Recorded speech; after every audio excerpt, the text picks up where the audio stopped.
Good afternoon and welcome back to Innsbruck. Earlier on today we had the Youth B climbers, the youngest age group here in Innsbruck. Now it's the turn of the juniors, the oldest age group. As climbers born in 1998 or 1999, and it is the lead semi-final. And Mike, in the junior qualifiers yesterday, pretty superb day for Team Great Britain. Yeah, obviously a team I know quite well. I try not to be too biased, but three climbers really in the top end of the competition going through to this semi-final. Jim Pope, Will Bosey and Hannah Slaney. Incredible performance from her, the young girl from Bristol, all the way through. Qualified in first position, top of the group in the qualifier, so really happy for her and for the rest of the team GB. So yeah, looking forward to seeing what happens with that lot, but a really stacked field, some great athletes all the way through. Obviously we've got 26, we've got to get them down to 8, and there we have the start list. That's the first look at the competitors then. Yeah, it's a very strong field. If you watch our World Cups regularly, a lot of these names will be familiar. That's particularly the case in juniors, also the case to an extent in Youth A and Youth B. Already a week into this, or just over a week into this competition here in Innsbruck, even some of the Youth B names becoming increasingly familiar. But Tiaza Slemenzek, we might have expected to see her higher up. She just about made it into the final here, further down the order. You can see a lot of names there, Azigolo, Joanna Holfeld, Laura Stuckler, Francisca Sterra, Julia Pantelieva. Very strong semi-final here and there. As we mentioned it, 26th place, Hannah Slaney. And an athlete that a lot of people are looking forward to seeing here is Claire Burfind. She was crowned the bouldering champion and was 4th in the speed climbing. A true all-rounder. And of course Margot Hayes, the first woman to climb 9/8 outdoors. And there in the men's competition, again, good spread of nationalities like we saw in the Youth B.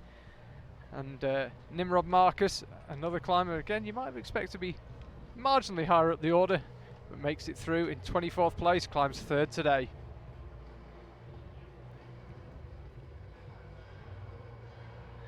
And there we could see 14th Nicolas Collin, now Monchois, coming out 13th. Again, familiar names, Kai Harada, ditto, Hugo Parmentier, Yannick Floe, all names that may be familiar to our regular IFSC viewers. It's a very strong competition, the junior lead. And there Yuval Shemler, already a World Cup finalist in the senior competitions this year. Kyle Leitner, another very exciting climber, didn't miss out on the podium by much in the bouldering, and he qualified 5th. And as we just mentioned, Will Bosey and James Pope. Interesting to see how they got on. Ditto Sasha Lehman. We haven't seen quite as much of him in 2017 as we did in 2016. Yeah, really stacked top end of the field there. Lots of climbers, especially in the men's category, the top 6. A lot of those we see in the senior male World Cup finals just recently, semi-finals, like people like Yuval Shemler made finals recently in the senior category, leading Bosey, Pope, all athletes who've got through to semi-finals recently, Brianson, Arco. So yeah, the IFSC senior category definitely full up with World Championship junior climbers as well. So this is where the World Championships for youth gets really interesting, because you've got a lot of what we would see traditionally senior climbers still somehow competing in the youth, even though they've got so many great competition results all behind them already. And we're underway already. Luke Mooring of the USA is out. Tiaza Slemenzek of Slovenia on the women's route. And as it was in Youth B, men on the right, women on the left. The huge competition wall here in Innsbruck. It's lots of changes of angles. As I mentioned earlier, the basic shape of the wall is quite straightforward, but they've cleverly used panels and different angles to create endless possibilities for the route setters here. As ever, you can get in touch on Twitter, hashtag IFSCYWCH, IFSC Youth World Championship. Give us a shout, let us know what you think. Got any questions for myself or Mike Langley? Do get in touch. So it's, as I say, women on the left, currently on our main screen, and small screen bottom right, it's the man Luke Mooring of the USA. This is going to be one of the tightest competitions. We've got climbers who, as we've already mentioned, have made senior lead finals. We've got real up-and-comers, climbers with something to prove, who maybe haven't had the results they were looking for in the senior competitions. There's all sorts. It will be closely fought, and there are plenty of older, very handy senior climbers who would struggle to make the finals here, let alone juniors.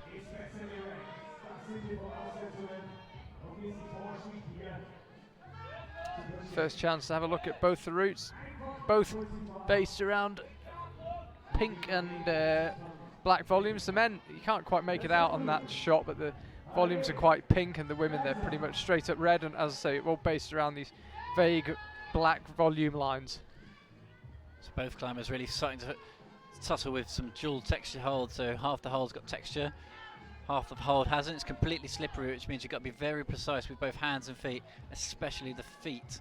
You can see on the right hand side there, Luke Möhring just trying to find the options for the right foot at the bottom right of your screen. Big roll over, oh, so much power on the cut loose there, that was impressive. Big reach down for the clip, but can get the next two from that position, possibly get 3 clips in a row here.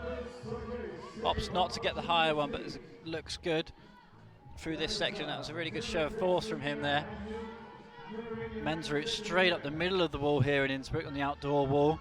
And on the left, Tjasa from Slovenia, far left hand side of the wall. We can't actually see that from our position as we just lose the American climber Luke. First third of the route climbed already then by Luke. We start to have a look, see where the high points are going to be. See, oh, just foot slips there on the volume. So crucial, the smears on these volumes, the amount of rubber you've got to put down in the right spot is so critical. Really seem to have a toe down on the volume there. Really needs to bring the heel down, get the maximum rubber contacting through the plywood and the friction as possible. Just slipped. Yeah. Early fall for her. First score on the board then for Tjasa Slemenzek. Haven't seen her on an IFSC live stream yet this year, but we saw her in lead and boulder semi-finals before in the senior competitions, but as I say, not this year. 37th in Arco, her only outing in 2017 in the senior World Cup lead. Möhring also back inside, and we await our second climbers. Florian Klingler will be out in front of his home crowd here in Austria, and Sofia Yokoyama of Switzerland out next onto the women's route. Small delay, I'm not sure what that was. But Florian Klingler presumably will be out very shortly. You can see there the men's route follows those pink volumes, pink holes just to the left of the black volumes I mentioned earlier. There he is, Florian Klingler.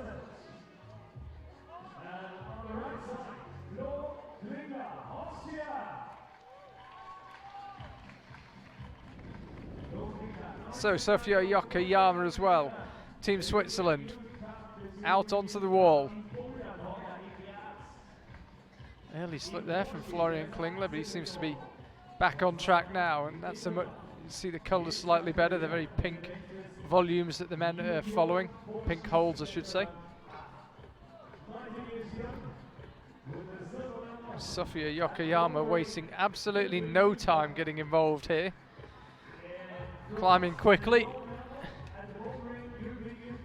The women are actually just on the left hand side of an arête, so we can actually only see them from one side. You can see them bottom right of your screen. The men win well, as Mike said, plumb up the middle of this Innsbruck wall, and it just gets steeper and steeper and steeper until a last 5 or 6 meters before the top. And there you can see on the top of your screens the high points set early on by Tjasa Slemenzek and Luke Möhring, 19 and 28 respectively.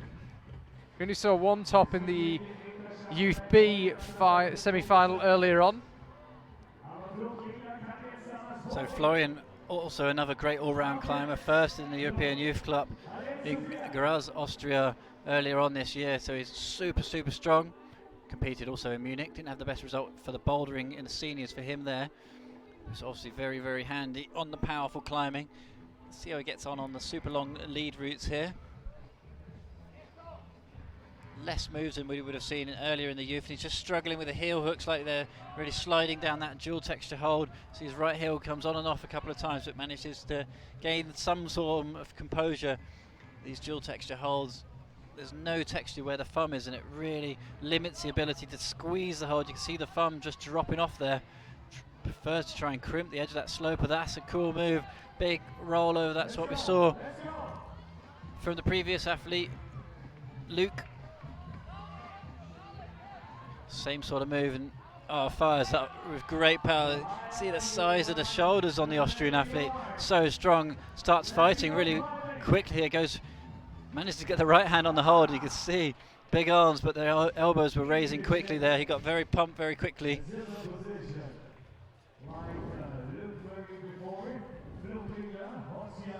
So Sofia is alone on the wall over a second. Let's have a look at Florian. Yeah, went with the left hand. You could see he was tiring visibly for a few moves before that. He's on his way.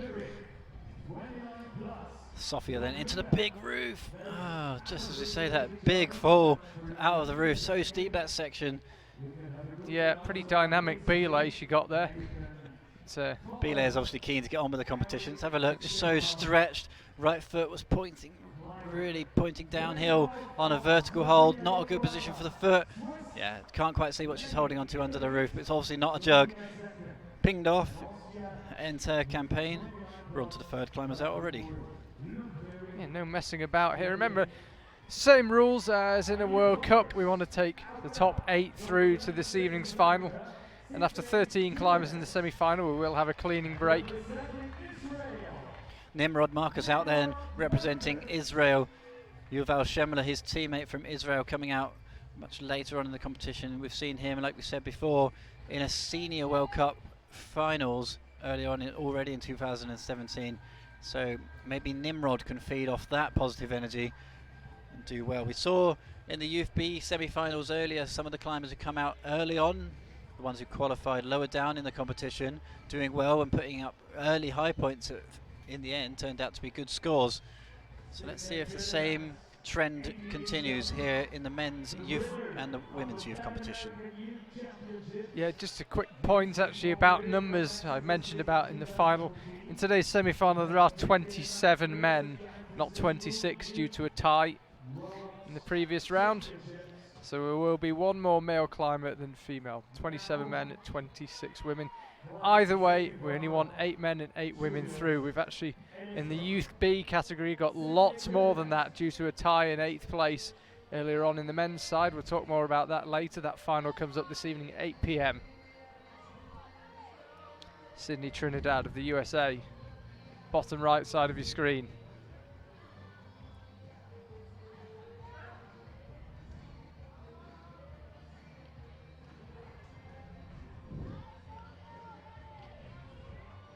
Nimrod then climbing with great precision, really firing between the holes, moving extremely fast.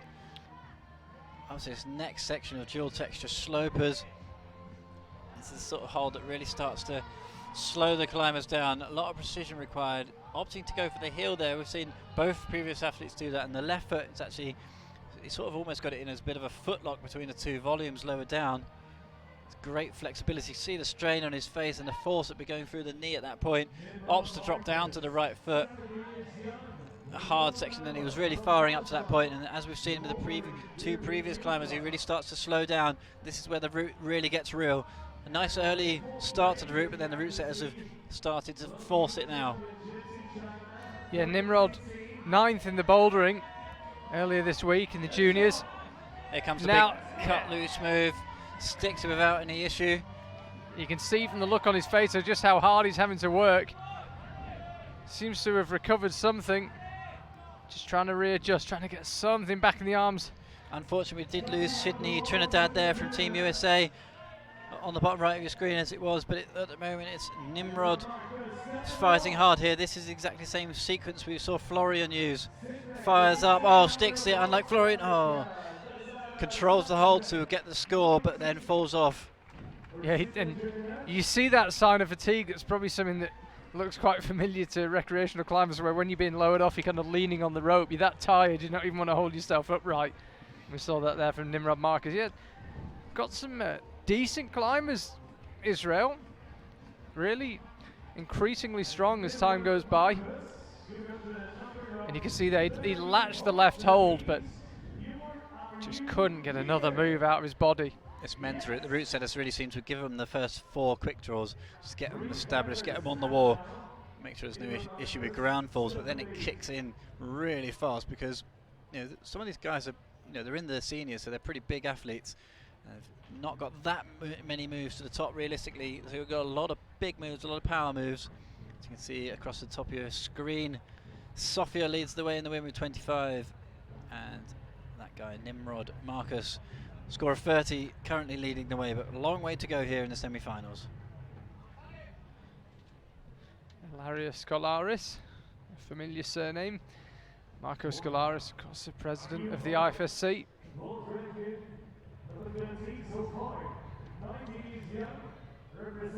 Alex Hernandez Castilla, there he is, of Spain. Out onto the men's route. Already on our 4th climbers here.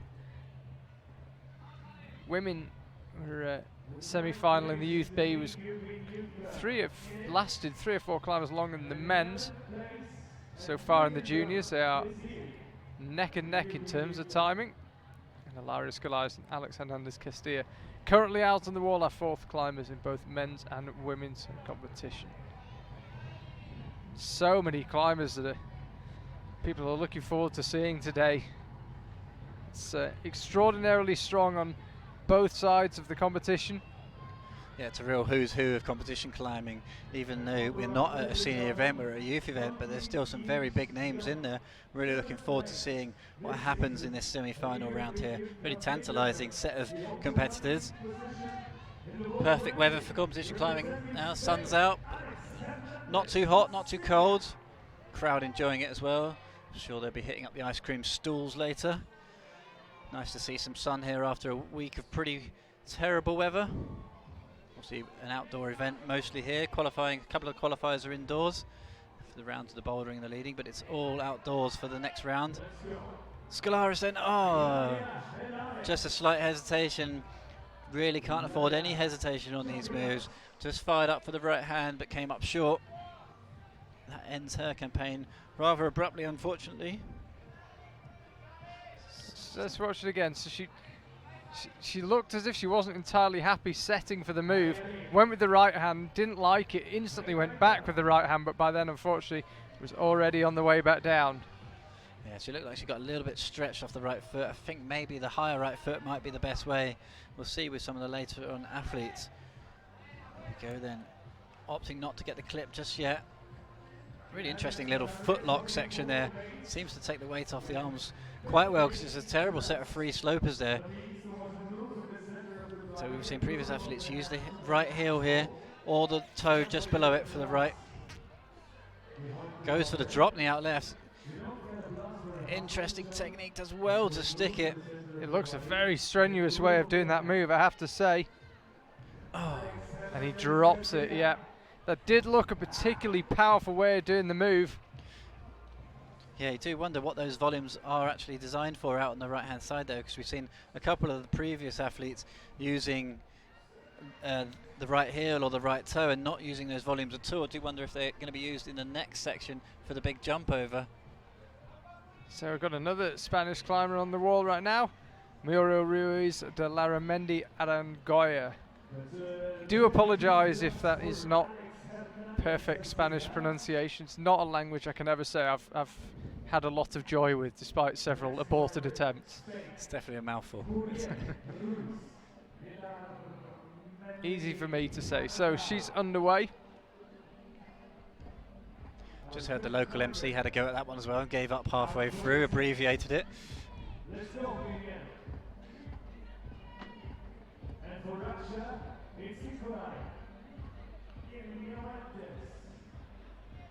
So, just cruising through this lower section. No issues so far. Nikolai Iravarelets out on the men's route.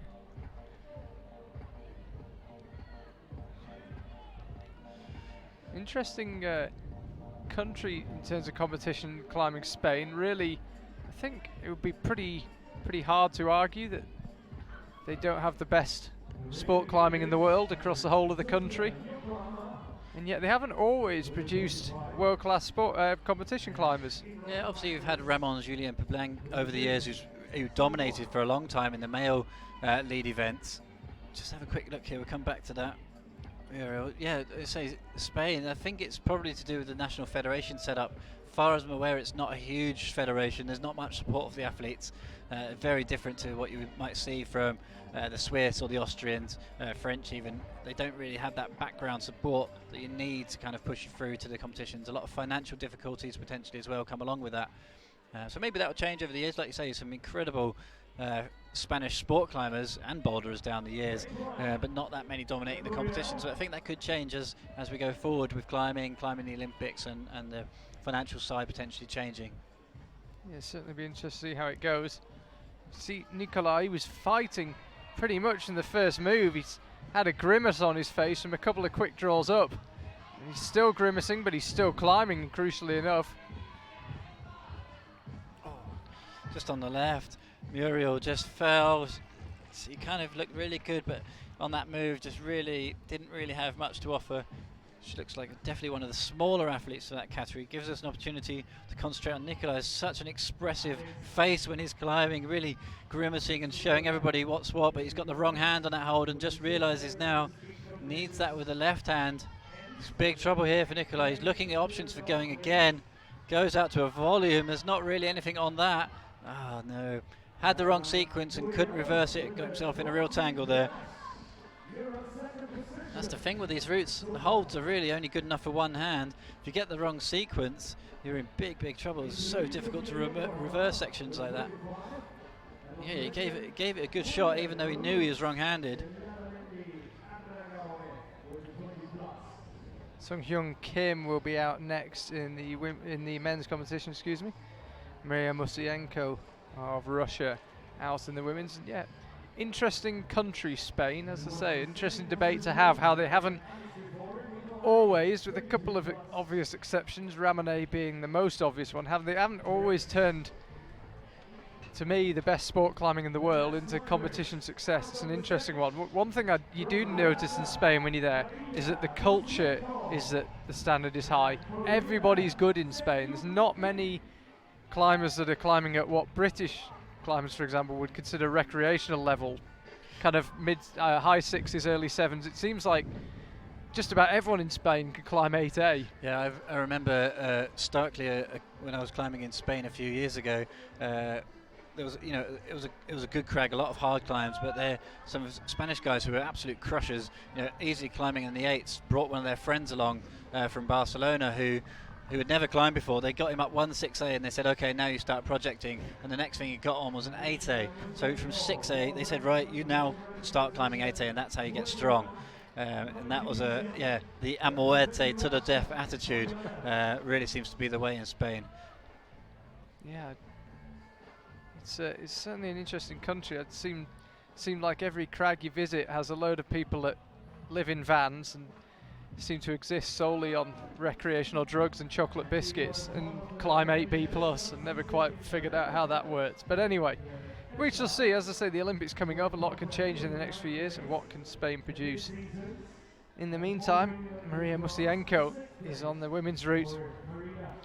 Sung-hyun Kim is on the men's.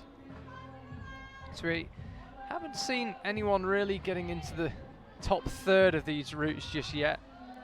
Normal World Cup rules, so the climbers are in reverse order of how they qualified. And we have got some exceptionally strong climbers coming up.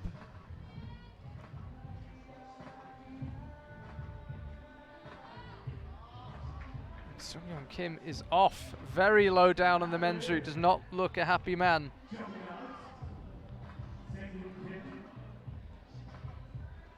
David Oberprantach coming up next on the men's route. Maria Musienko temporarily finds herself alone on the wall here in Innsbruck. She's been slightly jerky in her movements, but has made reasonable progress, and might now she's had something resembling a rest, relax into the route slightly more. Interesting that she's wearing a pair of straps on the knees. I do wonder if that's some sort of injury or just prevention of some scraping on the walls or what. I'm not quite sure what that is. She's obviously got some issues with the knees. 19-year-old. Just lining it up. Still shaky out. She seems to like this position. I think if you've got supremely flexible hips, it is a potential rest spot here. You can see the right leg starting to shake there. Just as she moved higher up onto the tiptoes, the right knee started to wobble. Taking a rest here, but she's got a very long way to go on the route. Now she goes, leaves that rest position. Hard to see the angle of the women's route, but she is heading towards one of the steepest sections right now. She'll clip before she commits onto it.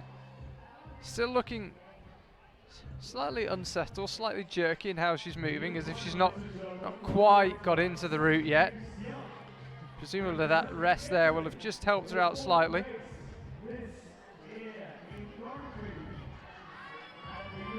She's obviously a real fighter though, she's fighting hard now. Took that rest well, made the most of it, obviously got a lot back, now starts to fight. Oh, falls off with the leg tangled around the rope. It was a good battle. Yeah, never quite seemed to settle into the route there, Maria. But David Oberprantak, there we see him.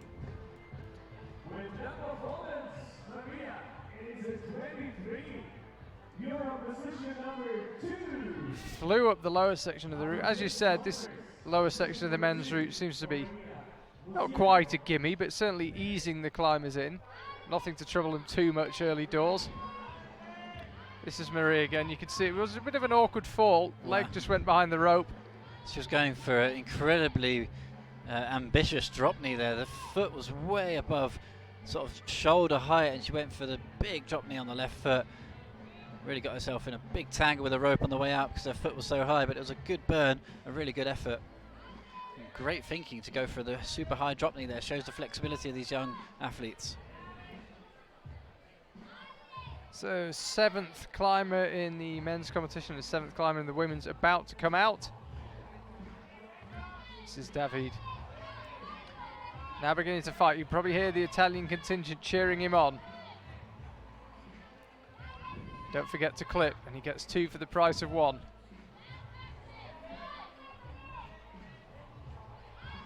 Yeah, the big draws on these lower sections of the route actually quite close together, probably around the metre mark between them. It's about to be all Italy on the wall because Lisa Di Martini is also out onto the competition area here in Innsbruck. So David using the exact same method that the Russian athlete tried to use, but didn't have any success. Had the wrong hand on the hold, but managed to get through using that volume. That was quite interesting. Fires over for the powerful move now and sticks it, but it's looking relatively tight. It's around halfway up the route at the moment. Starting to fight already. This is about right. This is what we expect at this stage in the competition. Good sequence here. Crosses under. Oh, big fight. Gave it everything he had. Crowd appreciated the amount of effort he put down there. Yeah, nice potential piece of showmanship. Didn't quite manage the move as he intended it. Let's have another look. So he's lining it up, so it's a big move with the right hand. There's a good hold they're going for, but you've still got to try and control the swing. If you went too far, despite it being a good hold, you could still peel off. Let's have another look. So he went with the left hand, tried to cross through with the right. Yeah, he sort of left the feet behind at that point. I think he knew he was probably off. Didn't bring the feet up, so he had not much chance realistically of sticking that. Gave it the move, got the plus. Obviously every single movement counts towards your score, so yeah, obviously he doesn't know how the other athletes are going to fare. But it's Lisa Di Martini who we concentrate at the moment on. 7th in the world at the moment, based on a European Youth Cup in Mitterdorf earlier on in 2017. So potentially an early shout for a finals position for Lisa. We'll see how she gets on. It's Arsène Duval that you might be able to see there. Team France with the strapping on the right shoulder, just going through his final mental rehearsal. We've already had observation for these routes, remember. The athletes were out on the stage just before the competition began, after they'd warmed up and were in isolation, they come out and they have a group observation period, which is, I have to say, always a bit of a strange sight for the semi-finals when there's 52 athletes all trying to find somewhere to look at the route from. Well, trying to find the right person to talk through with the beta as well. You know, it's obviously easy if your best mate from the same countries out there, but a lot of people going between the different countries, chatting with everybody, trying to find out a different method. But yeah, it's a very intense 6 minutes for the observational period, and like you say, they have a time just to come back and recompose themselves. Yeah, it was interesting actually. I was chatting with Jim Pope on the live stream for the junior boulder final, this same age group, and he was saying, well, nowadays with Japan doing as well as they are, you don't always know there's going to be someone there who can speak your language. And in the case of Jan Hoyer in Munich a month or so ago, Jan was the only person who spoke English out there on the stage, apart from Jongwon Chon, and Jan pretty much scoped the boulders on his own. Seemed to work for him. Yeah, and I think sometimes it can be an advantage, sometimes it can be a disadvantage. At least you can stay in your own zone, but it does mean you have to rely on your own thought patterns, your own route reading, and the best athletes are the one who read the routes the best. They're the ones who can read the beta on the routes the best and remember the routes. Some of the great athletes down the years obviously have put a lot of effort into that psychology of route reading. We talked with Hannah Schubert earlier on in the year. It was in Chamonix, where she was saying yes, she used to actually train route reading specifically, go through a lot of mental exercises to get that down, and that shows when you get on the route. There's just no hesitation between the moves. So Arsène Duval is on the men's route. Lisa Di Martini is on the women's and looking relatively composed, but this is where the women's route gets very, very steep and unrelenting. And she can't quite figure out how she wants to use her feet or how to use that left, and she is off. It's the same move that we lost Maria, the Russian athlete. So it's all eyes at the moment on Arsène, who's had some great results this year. 9th, 5th and a 2nd already in the European Youth Cup lead in 2017, so a potential shout for a higher point on the route here from the French athlete. Lots of cries of allez coming from the crowd. Yeah, we've just seen David trying to do that move slightly more spectacularly. Arsène opts for the simple beta and it works perfectly. This is starting to get so pumpy though, you can see his elbows sticking out. He's got a real fight on his hands. Huge sloper he moves up to there, and that will definitely not help the pump. Input seems to be bad hold interspersed between decent pinches and crimps now. Big move up to another small crimp. Good effort there from Arsène. Still got a lot of athletes to come to see if that will be enough to get through. Let's have another look then. Goes off the left-hand slope and the right-hand pinch, fires up to the crimp, and you can see it was more about the left foot than the hands there. He seemed okay on the hands, but the foot was so small, he was really struggling to put power through it. It was a dual-textured crimp he was going off, which means the bit you actually got to stand on with your foot is minuscule at best. So Ida Cups Poland out onto the stage. Already seen her in action twice this Innsbruck Youth World Championship, in the semis and the final of the bouldering. Here she is in the semi-finals of the lead. If you make it into finals in 2 disciplines 3 years out from the Olympics, you can consider yourself to be in a very strong position. Ida Cups, as I say, already made the boulder final. Time yet for a lead final. Looking forward to seeing Claire Burfine in action later. Won the bouldering, 4th in the speed. So if you want to get through to the Olympic combined event later on this weekend, you do have to compete in all 3 disciplines here during the Youth World Championships. And we'll go through the quotas closer to that event, but basically you've got to compete in all 3 to get through. And they go into a separate competition, which is the first of its kind, the Olympic combined event. We will be streaming that on Saturday and Sunday coming up this weekend. Really looking forward to that one. Really interesting to see the athletes on all 3 disciplines on the same day. Really an interesting one for the route setters to create for the climbers as well, factoring in all sorts of different things into the routes, the level of difficulty affected by the discipline before. Yeah, Giorgio Bendazzoli meanwhile on the men's routes, but as you say, they've got a real challenge on their hands because Fatigue is, of course, always an issue when you've got multiple rounds in the competition, but I think the route setters will be more worried about overcooking the routes and undercooking them, because these climbers will have done the full combined competition anyway, lead speed and boulder in World Cup format, and then they're into the Olympic combined format, and they'll all be on the same day. Adds a whole level of difficulty, and the route setters will be trying to get that right. Ida Cups is getting this women's route right so far. Matches, heads out right, decides against that. Maybe she'll go direct to the left, and as she tried to cross through with the right hand, she is off. Giorgio Bendazzoli of Italy. Just pausing for thought. Celine Capers of Belgium will be out next on the women's route. 9th climber. Giorgio, the 9th male climber, out. Now he needs the power. Really going for it now. You can see how much effort this is taking. These are reasonable holds on their own, but with all that's preceded them, they won't feel that great.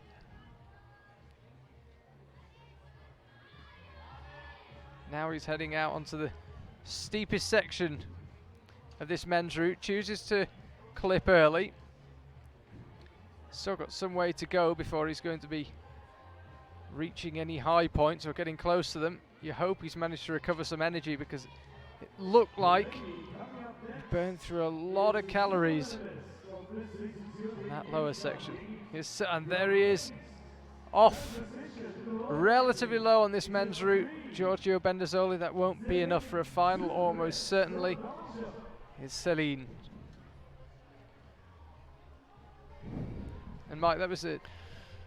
It's certainly going to be interesting this weekend with the combined format. I was saying we've got fatigue from having, for a start, basically competed in 3 World Cups, a lead one, a speed one and a boulder one in the space of a week. You're then doing all 3 events in one day. The route setters have got a real task on their hands, and I suspect they are more likely to overestimate the climbers than underestimate them. Yeah, I mean, it's an unprecedented situation. You know, we've never been in that situation before, really. So I don't know, the fitness of these youth athletes these days, they just seem to be able to compete all day, every day, train all day, every day, and not feel any tiredness. So I do wonder how much they're going to factor that in. I think, to be honest, the fact that they get through to an Olympic format event with the Youth A, it's going to be part of the selection to get you through to the Youth Olympic Games next year. So I think the psyche will be super, super high. So maybe that will override the fatigue, but fatigue and skin especially. We've had damp conditions, we've had hot conditions. The skin is going to be crucial after so many days of competing. Suddenly a few cheers in the crowd for Celine.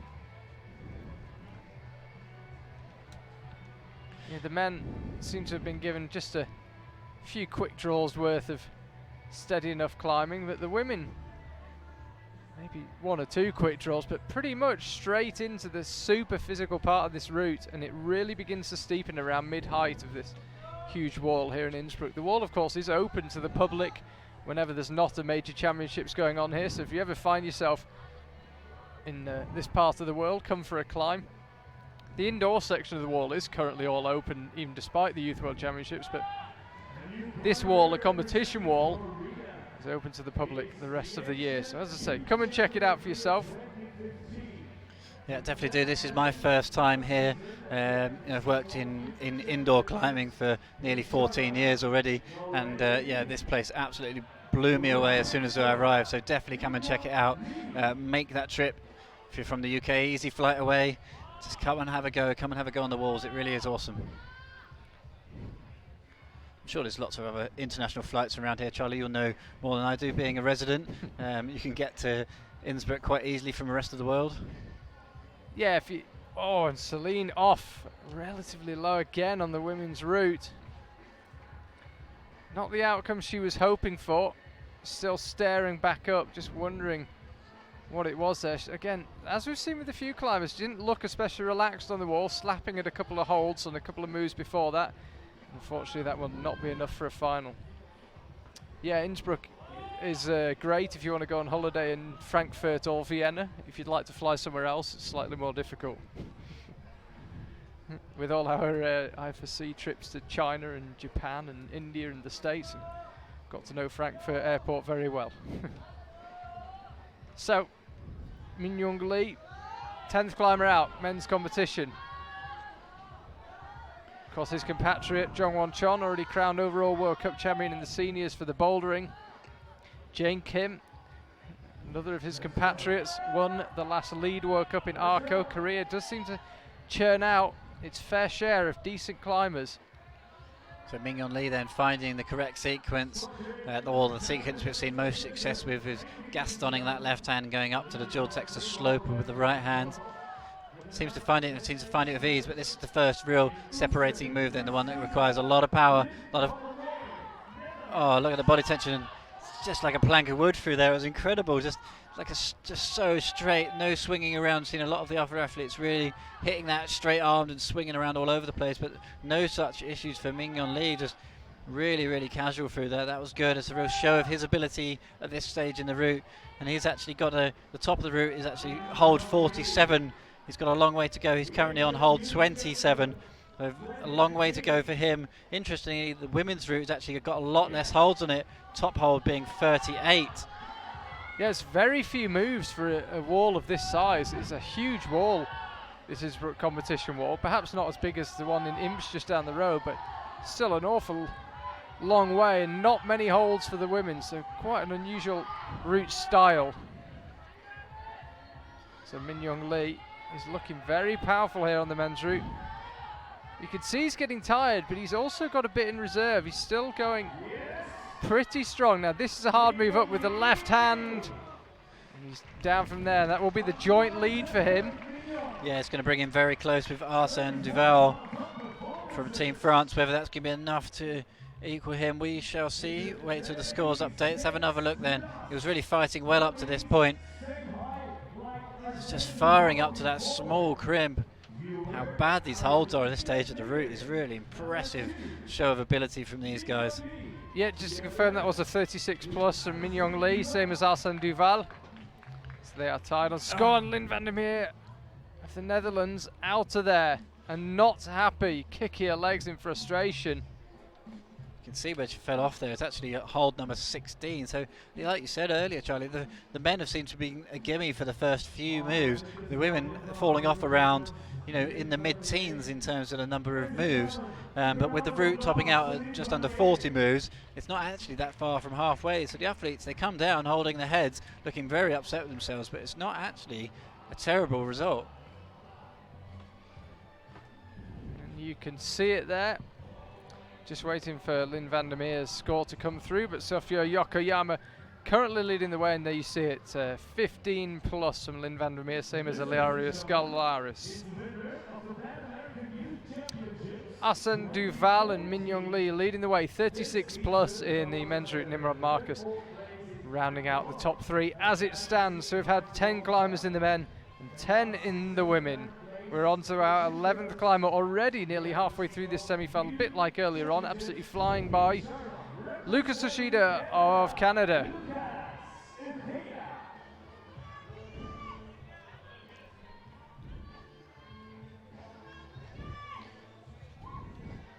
Lucas Yoshida out of the box very quickly, but struggled a little bit. Well, I wouldn't say struggled, but it just paused around that clip.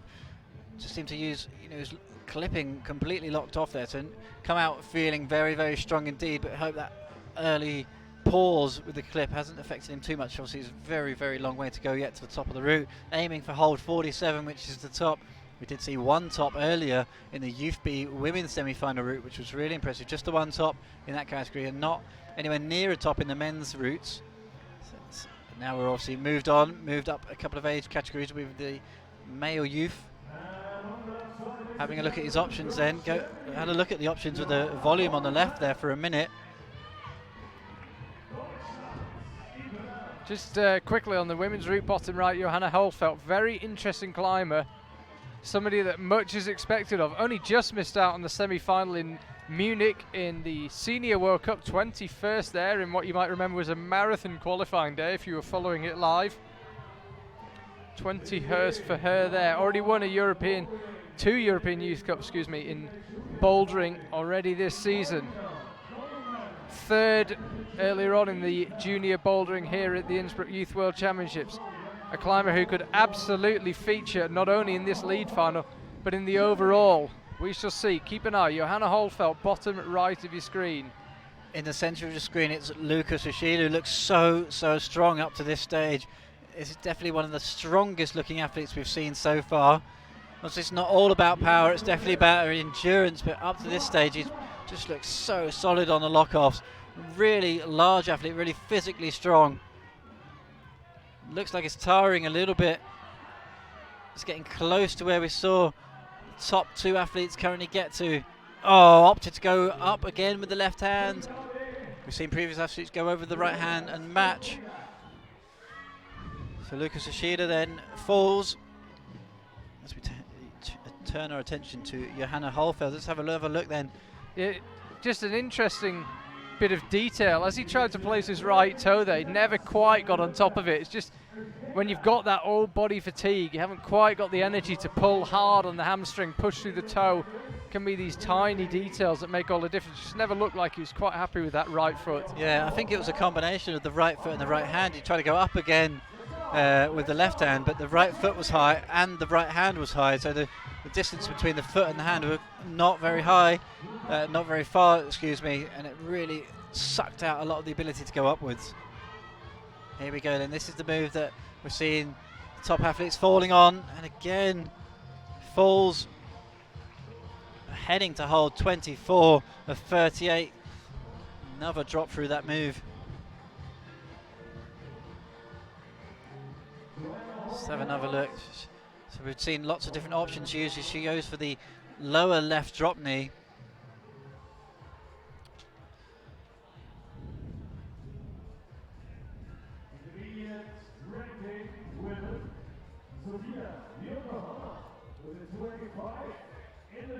So in the men's competition, Stefano Canati of Italy will be out, and Asia Gollo also of Italy out on the women's routes. There's Stefano.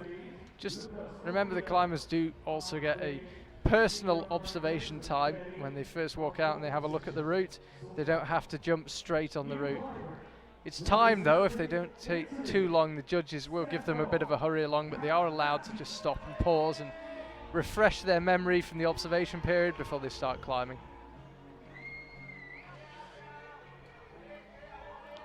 So Stefano Canati from Italy then, chasing down 36 plus, which is the top two positions held by Minyoung Lee and Arsène Duval. Lucas Ushida behind him, 30 plus, who we just saw from Team Canada. So both men's and women's represented at the moment by Italians.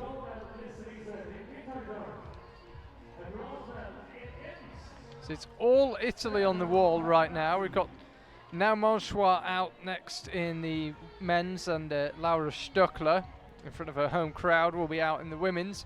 But for the meantime, it's Italy all the way. And as we were saying, this men's route is relatively steady start, but you can see there from the grimace on Stefano's face that it's no pushover. It's certainly physical. Might not be the hardest to read or super technical, but very physical. Haven't seen any falls from quite that low on the men's route. On the women's route, they're pretty much straight into the difficulty from the second or third quick draw up. I think it has to be with, they're obviously on the far left hand side of the wall, which is a bit of a shorter bit of wall, so they've got almost 10 moves. It's 9 moves less than the men's route, and so they have to pack in the difficulty slightly earlier on. Opts to go with the right hand again method. It's going to be interesting to see if he finds a way out of this. Will he go to the volume? He does, but it looks like, oh, goes again with the right hand. Actually thought he was in a bit of trouble, but fired up nicely, dragging that right hand dual texture pinch. Big move. He's got to move now and falls off. So we've seen 2 or 3 athletes use that method, one successfully, but a couple really falling. Definitely not doesn't seem to be the most efficient way. Going through with the left hand seems to be a much more easier way to get through that section.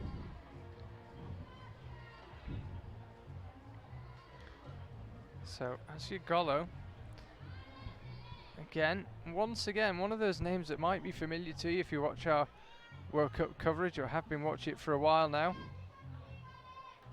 Decent day in the qualifiers for her. Hails from Turin. And again, not a bad all-rounder by any means. I've seen her in lead World Cup finals. Most recently, a year or so ago in Arco 2016. So she's got real calibre. Here we go then. Assia from Italy starts this crux section in the women's. Now Monchois of France on the stage, ready to climb the men's route. You can see him there, bottom right, just giving his forearms a final massage.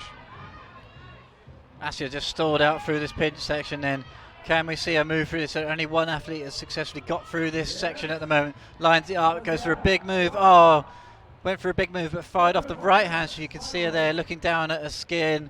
Just fired off the hold. Disappointing that she couldn't really put everything she had into that move as she just slipped off. And you can see from now on show there, liquid chalk up to the eyeballs, got it all the way down his forearms. He's really lathered on the chalk. Let's have a look then. Everything seemed to be slipping here for Assia.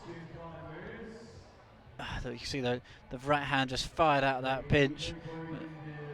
Yeah, she'd be slightly too frustrated actually. That left hand landed very solidly, but unfortunately momentum was already taking her down by that stage. So now Monchois lining it up, men's route. Got one more climber in the women's before the cleaning break. That's Laura Stuckler.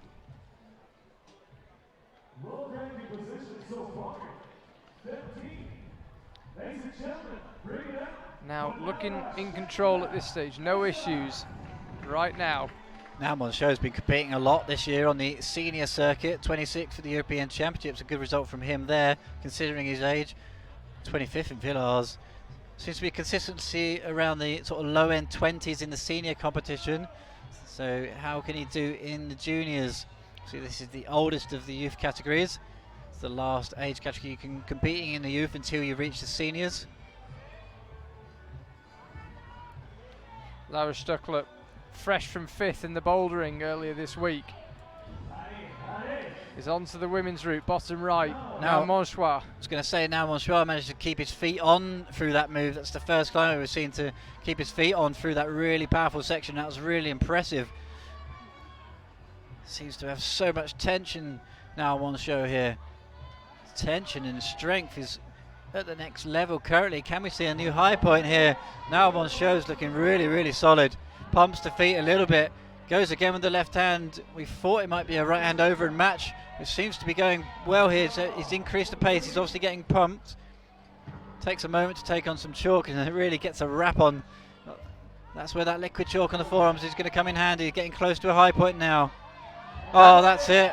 That is the new high point. That's hole 37. We haven't seen anybody reaching that stage. So every move from now on just pushes our high point higher up this Innsbruck wall. Now Monchois, no doubt how hard he's fighting. Thinks about another clip. And it's hard to control myself there. Sorry, I shouted into the microphone a little bit. I was just getting so excited watching him there. I just couldn't control it. That was a really good burst from now Monchois, and he looked like he was going up for the clip. Then opted to go for the hold. I thought he had a few more moves in him. He had 9 more holds to get to the top, so it gives us an early indication as to this route, and we could be in for a few tops here. Yeah, interesting one. He nailed that hole 37, which nobody else had got to, but almost immediately the fatigue seemed to come from nowhere, kind of flooded his body. Both elbows shot out, his shoulders begun to stack out from then. Unfortunately, it was just a matter of time. He went for a clip. Perhaps with the benefit of hindsight, it might have been worth just charging on and trying to get an extra plus or even an extra move. But easy to say it from here. Here's Laura Stuckler then looking in a bit of trouble. Elbows are raised. She's really got to engage on this hole. She's in big trouble here. She's just needed to go for the match. Couldn't get it, couldn't find the position. A real disappointment. We expected a fair amount more from her. Yeah, Laura Stockler then we thought we could see a lot more from her. She had a good turning the bouldering earlier on in the week, as Charlie was saying, but yeah, really couldn't find the right method there. Not sure if it was just a really hard route or she just got pumped out. Realistically, she was in and around the section that's, not that many climbers got much higher than that. A very, very hard and short semi-finals route here for the women. So let's have a look at the results as they stand. You see it there now, Manchois. So it was 38 plus in the end. It's France 1 and 2. Top 8 go through, of course, but with half the semi-final still to go, that's very unlikely to stay the top 8. Some big names still to come. And in the women's, Sofia Yokoyama leading the way. Only down on 25, desperately hard this women's route, and as I say, top 8 go through, but an awful long way to go. And we're about to have a cleaning break where the route setting team clean both the men's and the women's route. 13 climbers still to go in the women's, we had 26 in total, and 14 still to go in the men's, where we had a total of 27 through. So while the route setters clean the route, let's have a look at a profile of one of the local better known heroes, Jakob Schubert.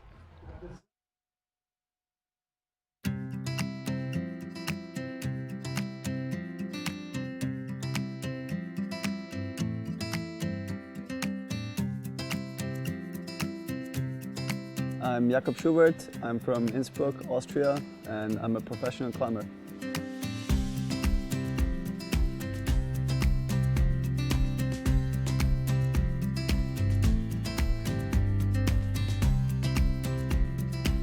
I started when I was 12 years old, and I got asked to try out for the team because I look like a talented climber.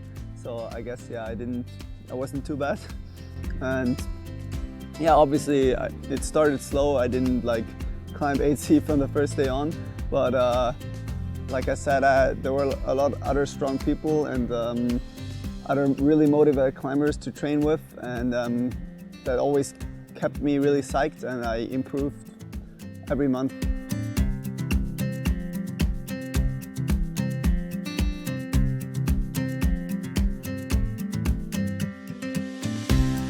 Competing and climbing outdoors is two different things.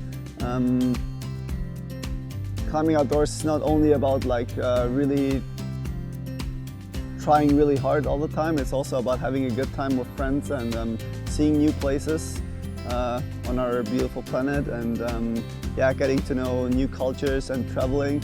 And obviously sometimes it's also about trying something really hard and trying to reach your limit, which you don't or do in another way in a competition. I also really like competing, because you're also traveling a lot. You're with your team, you get to know a lot of international friends, and I've always been an ambitious person, and competing is what I love as well.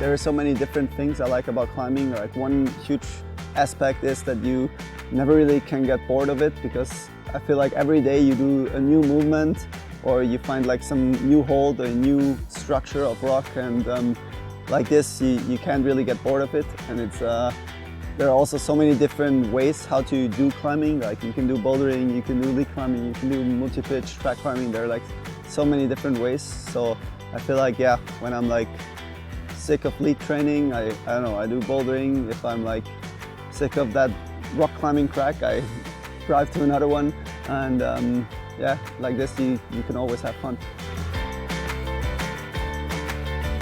I guess life is about having fun and being happy, and I'm really happy climbing that much, so I don't really think of stopping at all, or probably never. And I mean, some dreams are definitely still doing well in competitions, trying to get world champion again, but then also outdoors, trying to set my limit even higher, maybe climbing something harder.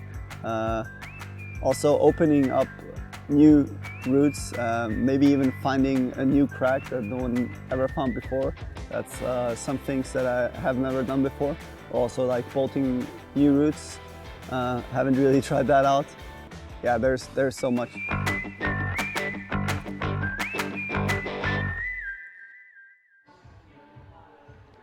And as you can see there, the route set is still in action cleaning, so here's another look at another legend of the sport, Jane Kim.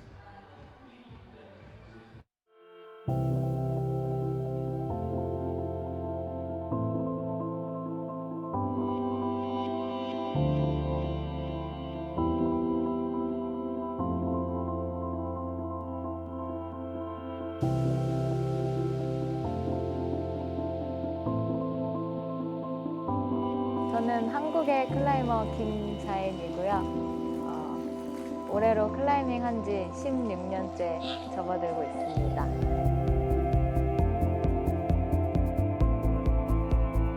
처음 클라이밍을 시작했을 때는 굉장히 무서움이 너무 컸어서 이렇게까지 오랫동안 클라이밍을 할 수 있을지 몰랐는데 아무래도 클라이밍이 처음에는 재밌어서라기보다는 뭔가 내가 잘하고 싶은 욕심에 열심히 했던 것 같아요. 근데 하다 보니까 클라이밍의 매력에 푹 빠져 있었고, 네, 지금은 클라이밍이 너무 재밌어요.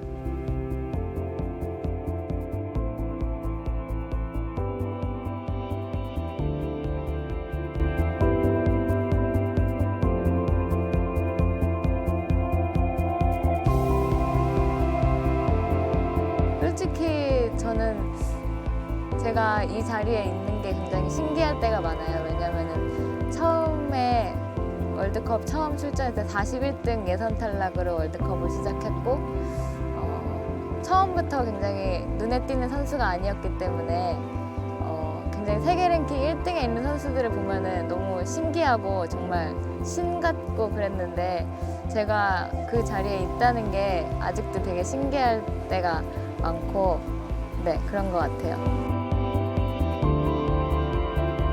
이제 사람들이 제 등반을 보면서 되게 부드럽게 등반한다고 많이 말씀을 해주시는데 그게 뭔가 제가 그렇게 하려고 막 노력을 했다기보다는 그냥 클라이밍 할 때 어떤 편안한 느낌을 자연스럽게 쫓아가다 보니까 그런 저만의 등반 스타일이 만들어진 것 같습니다.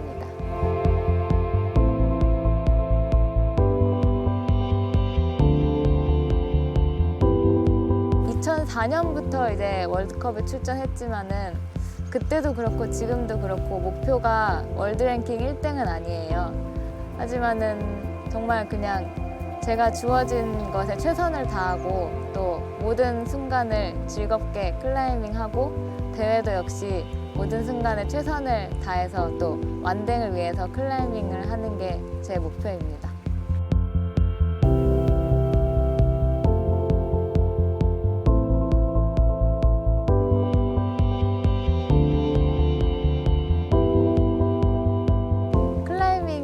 즐거움을 주는 그런 클라이머로 기억되고 싶고요. 사람들이 저의 클라이밍 하는 모습을 보면서 아, 정말 클라이밍이 정말 재밌고 매력 있는 스포츠구나 하는 거를 알 수 있는 그런 클라이밍을 하고 싶습니다.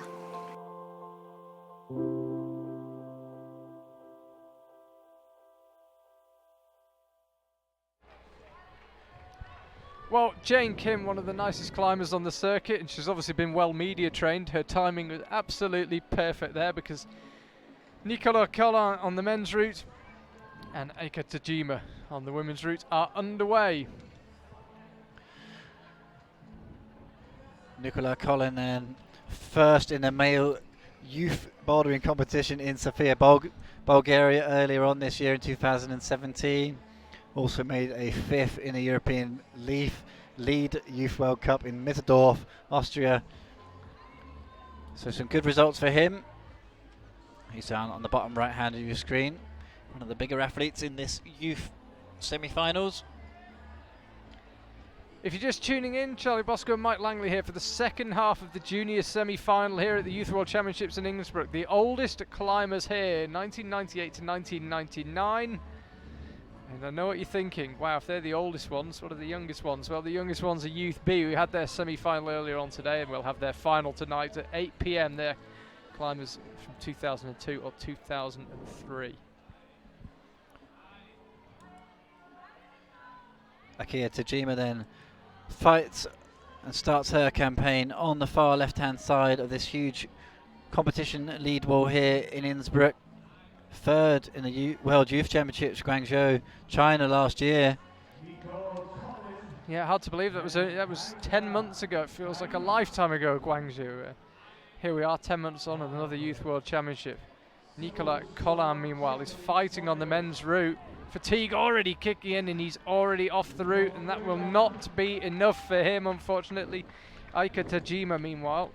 So this is smooth and steady. Where Aika is right now. This is where Laura Stockler really started to struggle. Couldn't find the feet at all here.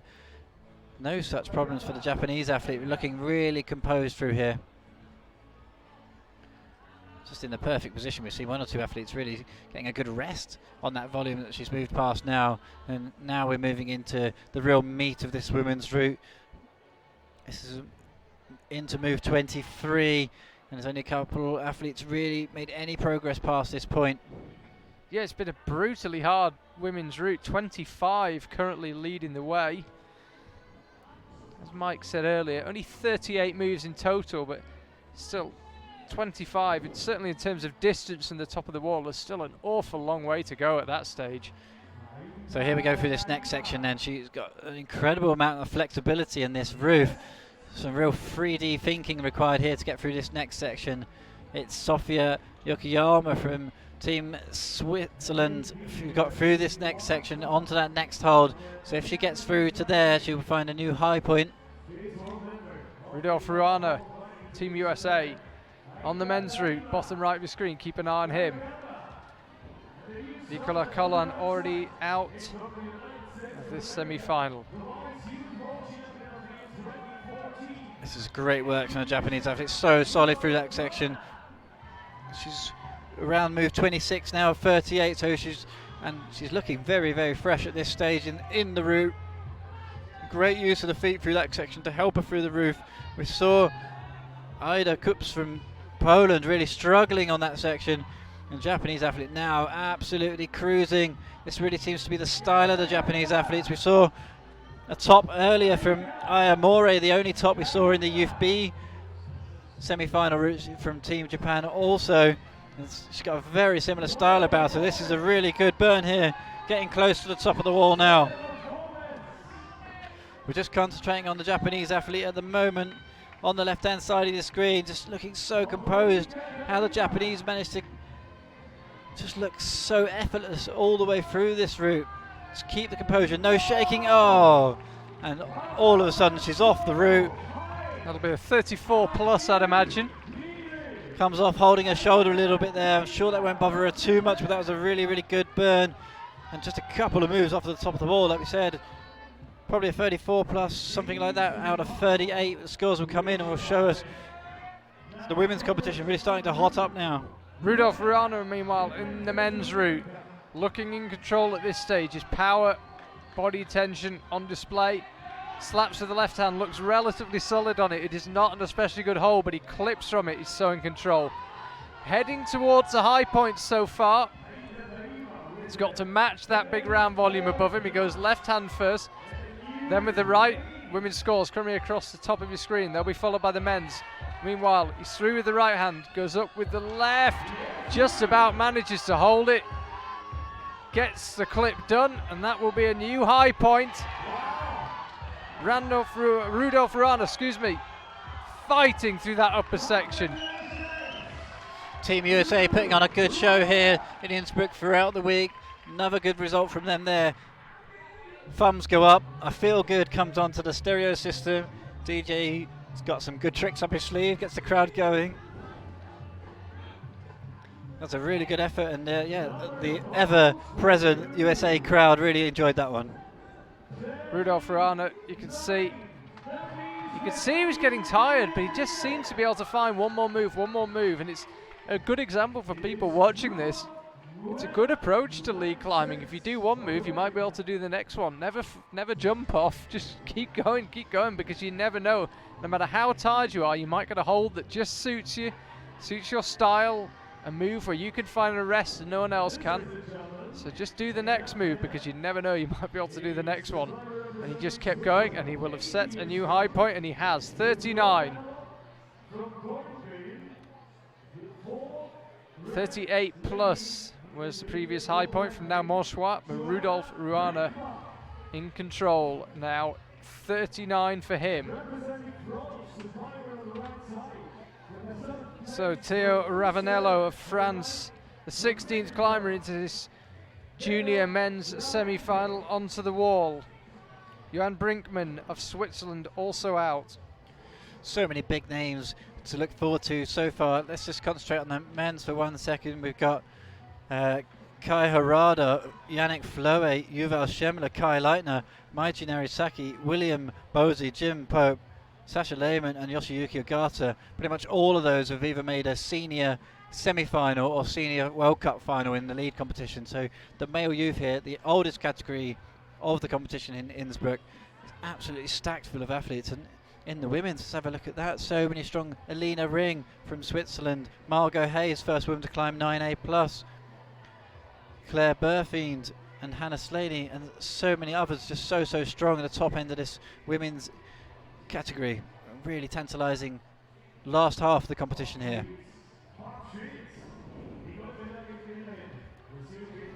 So Theo Ravanello onto the red rounded holds that have caused a few of the climbers problems. He seems to be relatively in control. Just needs to find a way of clipping that quick draw that's just above his waist.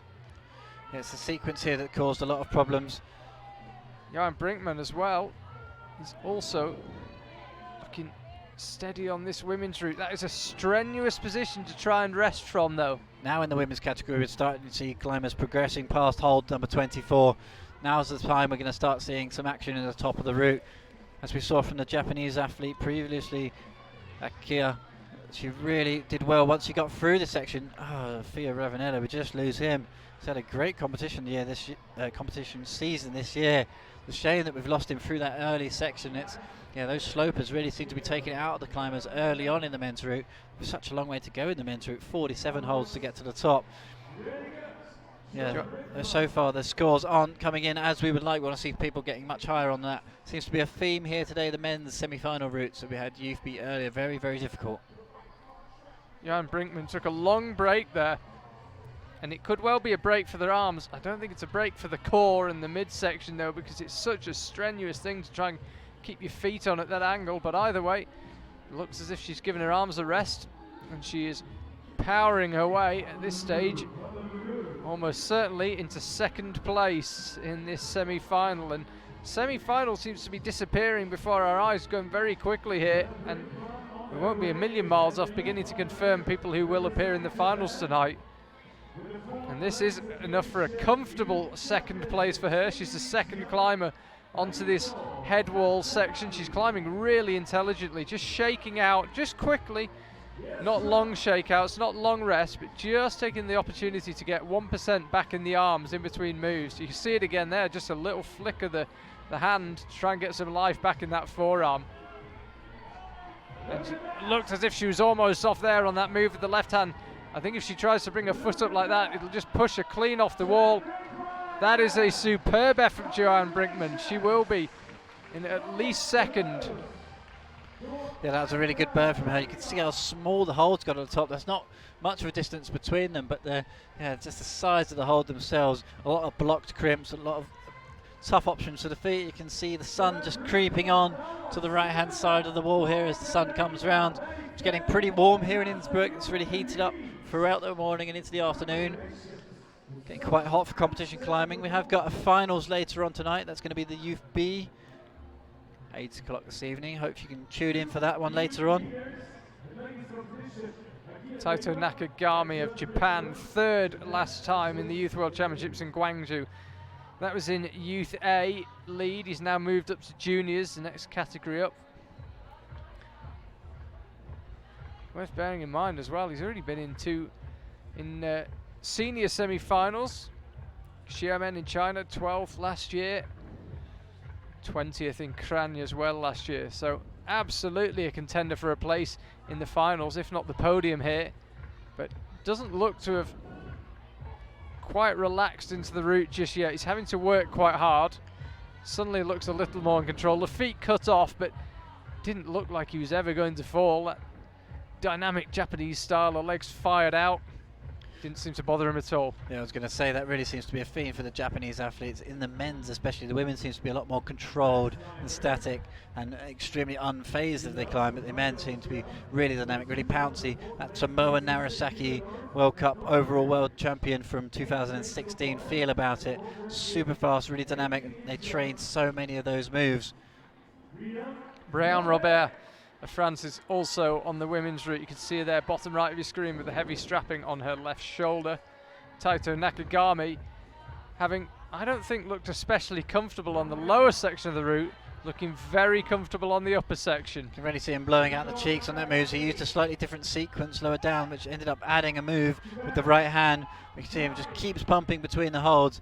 He's really using his pace to his advantage now, just fighting between the different sections. It's really impressive. He really struggled lower down on one of the dual texture holds, ended up crimping for everything he had on the top of it, managed to get through it, and now just seems to have found his rhythm, found a bit of pace. Goes for the rope in the teeth method there for a second. Never usually advisable, especially if you fall off with it in your mouth. Has been known. Give the Innsbruck orthodontist a bit of business, and he goes through the right hand, and that will almost certainly mark a new high point. By my reckoning, that was hole 36 he got to then. Yeah, it's going to be really close to Rudolph's from Team UFA's score 39. Let's see where he comes in.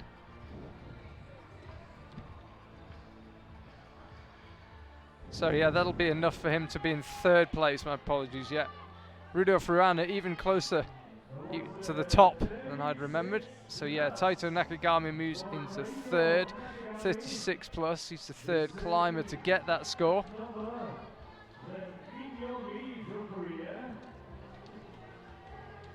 Brown Robert in the women's competition. As things stand, actually, no French climbers going through in the women's.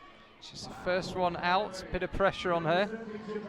Brianne Robert then fourth in the European Youth Club in Mitterdorf earlier on in 2017. And Kai Harada from Team Japan somehow is still only in the youth categories. Oh!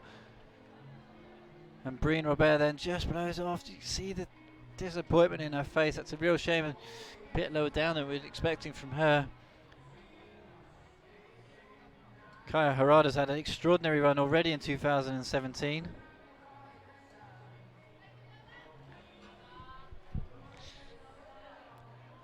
Absolutely firing up the lower section of this men's route, as you would expect. Already seen him performing very well in the bouldering as well. He actually did every World Cup, interesting enough, apart from Tokyo. You might remember that. It's, consistently making semi-finals and a final in Chongqing back in April in the purpose-built venue that we had in Chongqing.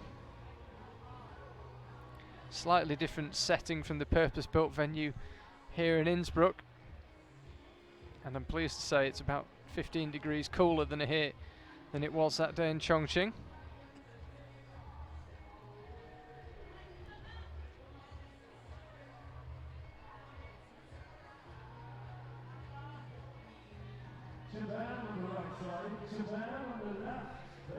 So Kai Harada 11th in the bouldering here this week already. Missed out on the finals there by a few spots. Be looking to redeem himself into the route climbing. Yeah, and interestingly enough, when you think about how many strong climbers there are over in Asia, particularly Japan, Kai Harada third in the male junior boulder in the Asian Youth Championships in Singapore, and fourth in the male junior lead. 18th in the speed as well, no slouch in the speed. Kokoro Takata His compatriot is also onto the stage.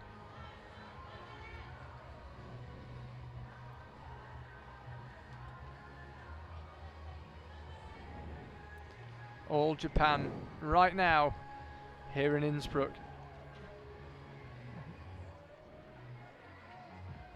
They will, of course, host the Olympics in 2020 when climbing makes its debut.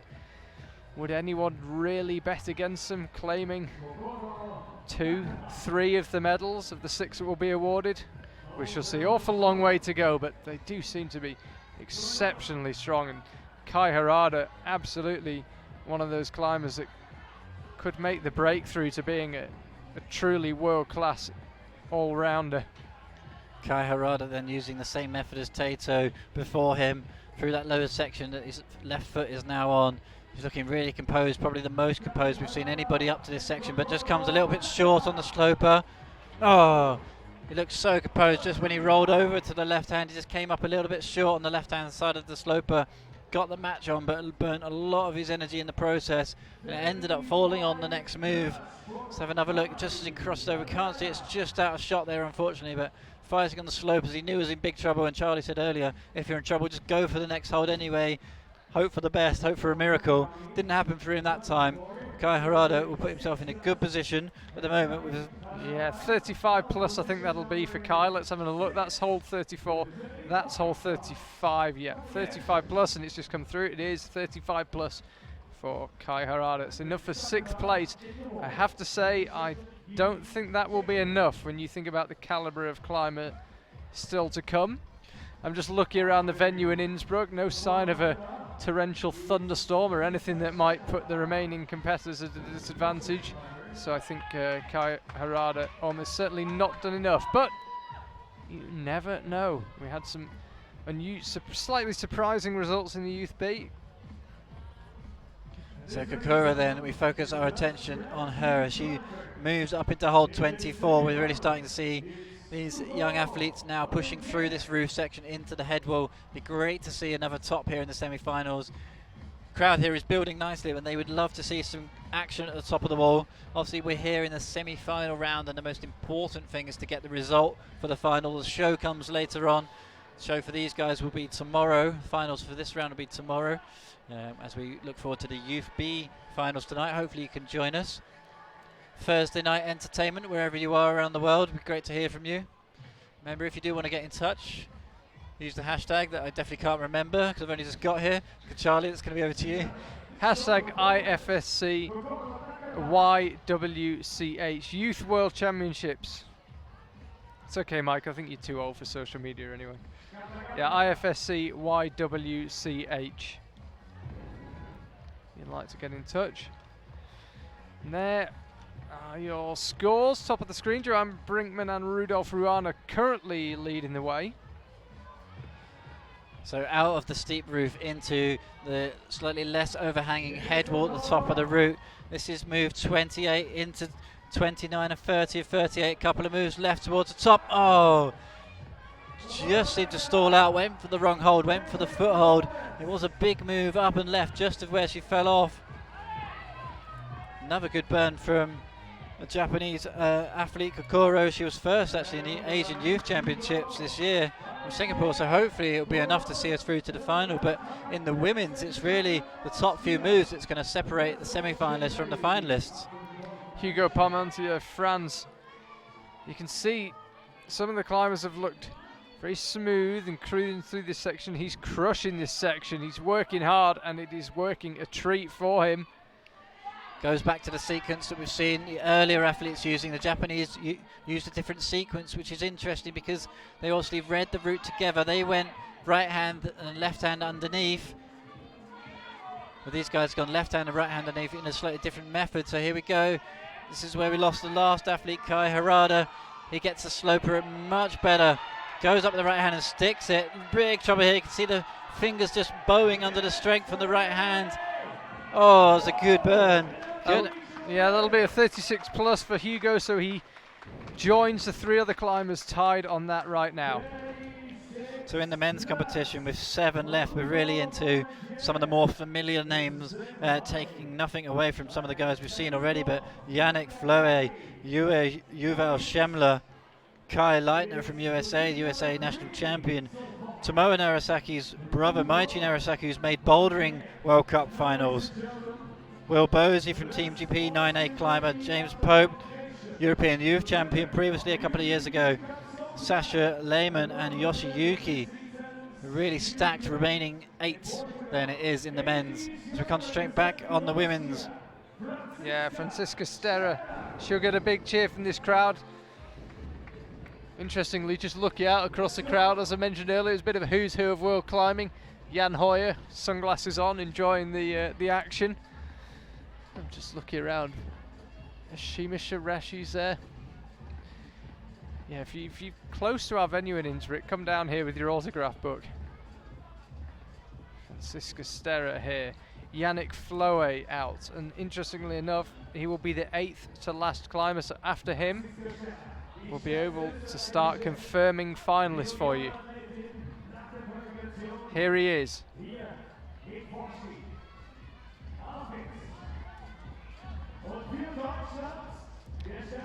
And obviously, Germany only half an hour away from here. Plenty of support for him, including Jan.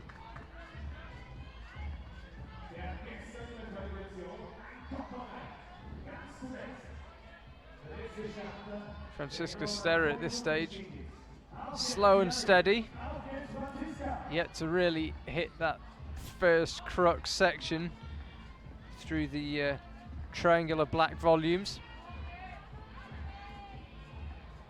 Yannick Fleury, bottom right of your screen, climbing at a good pace, opting for the keep moving tactic.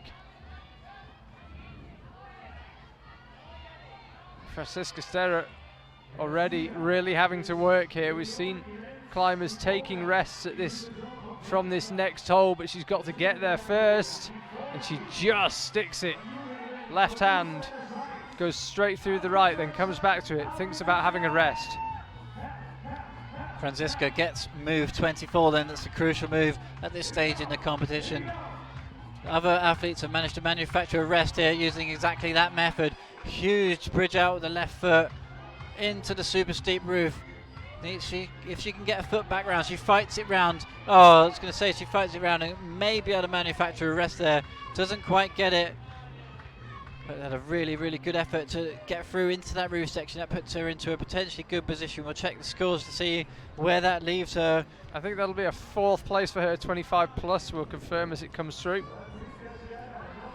Yannick Fleury, meanwhile, he's through that first quite dynamic move out of the roof. You can just see the hold behind his back that he went for on that one. And he's very neatly sorted himself out here. He's flying up the lower section of the route, now slightly more measured. Will he clip from there? No, he chooses to carry on. Pump will really be kicking in now, but he clips quite comfortably. This is hold 34 and 35. It doubles up, so it becomes 35 once both hands are on it.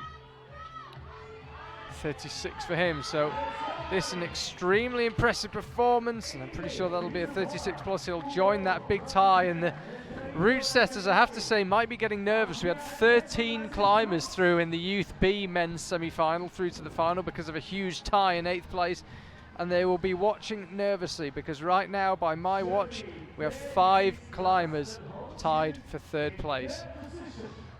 Yeah, just looking over my shoulder, you can have a look at their results. You can see it there. That's the women's results. If we bring up the men's. Yeah, Yannick Fleury joins that 36 plus group. Seems to be a couple of stopper moves here throughout the semi-finals. Like Charlie said, a whole bunch of ties in the Youth B men's competition from earlier, and it looks like we've got another bottleneck here today in the afternoon in the youth semi-finals. That section of the wall just eases off a bit, and that's where they've adopted the slopey pinches, and yeah, maybe it's a bit warmer or something in that section. But one of the big hitters is going to come out now in the men's. It's Yuval Schemmler as we concentrate on Victoria Perkins from Team USA in the women's.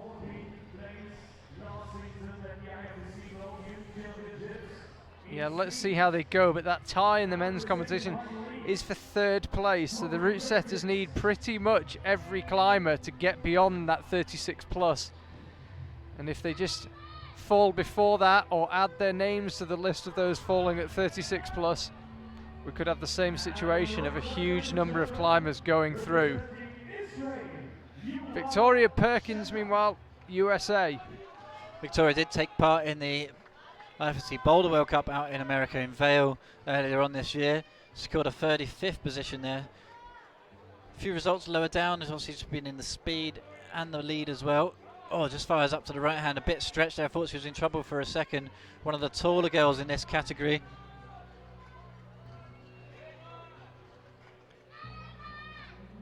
Slight wobble in the legs, but manages to compose herself well. This is a good effort.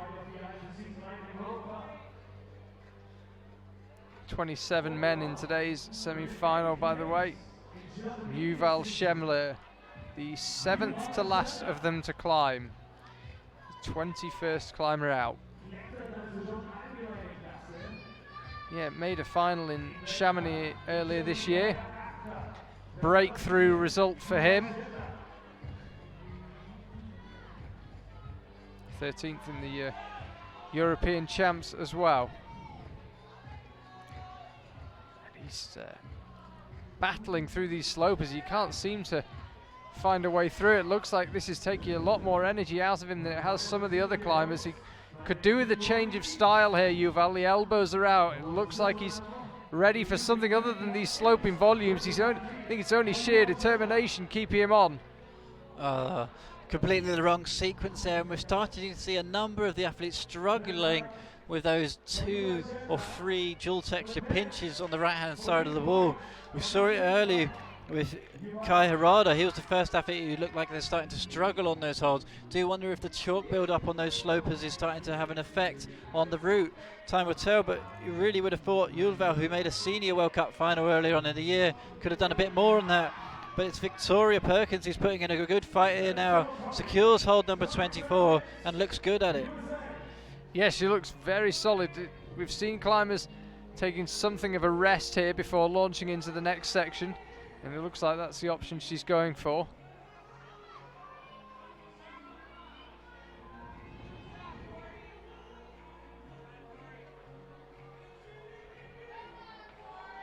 So you can hear in the background people saying, "Come on, Tori."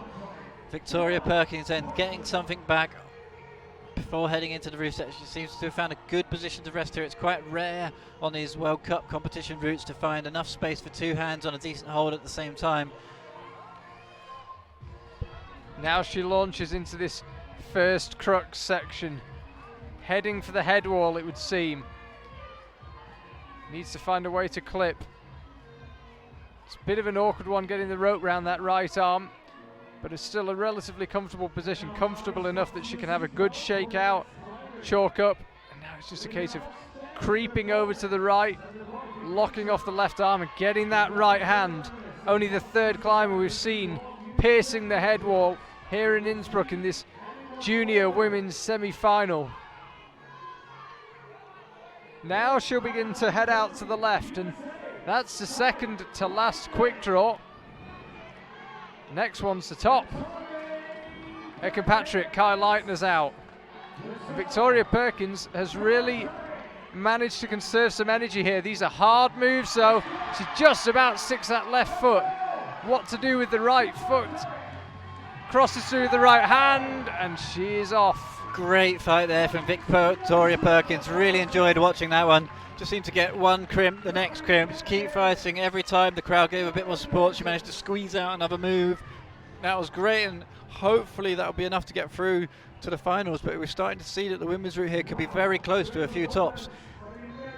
Kai Leitner then, already an incredible athlete at such a young age, USA national champion.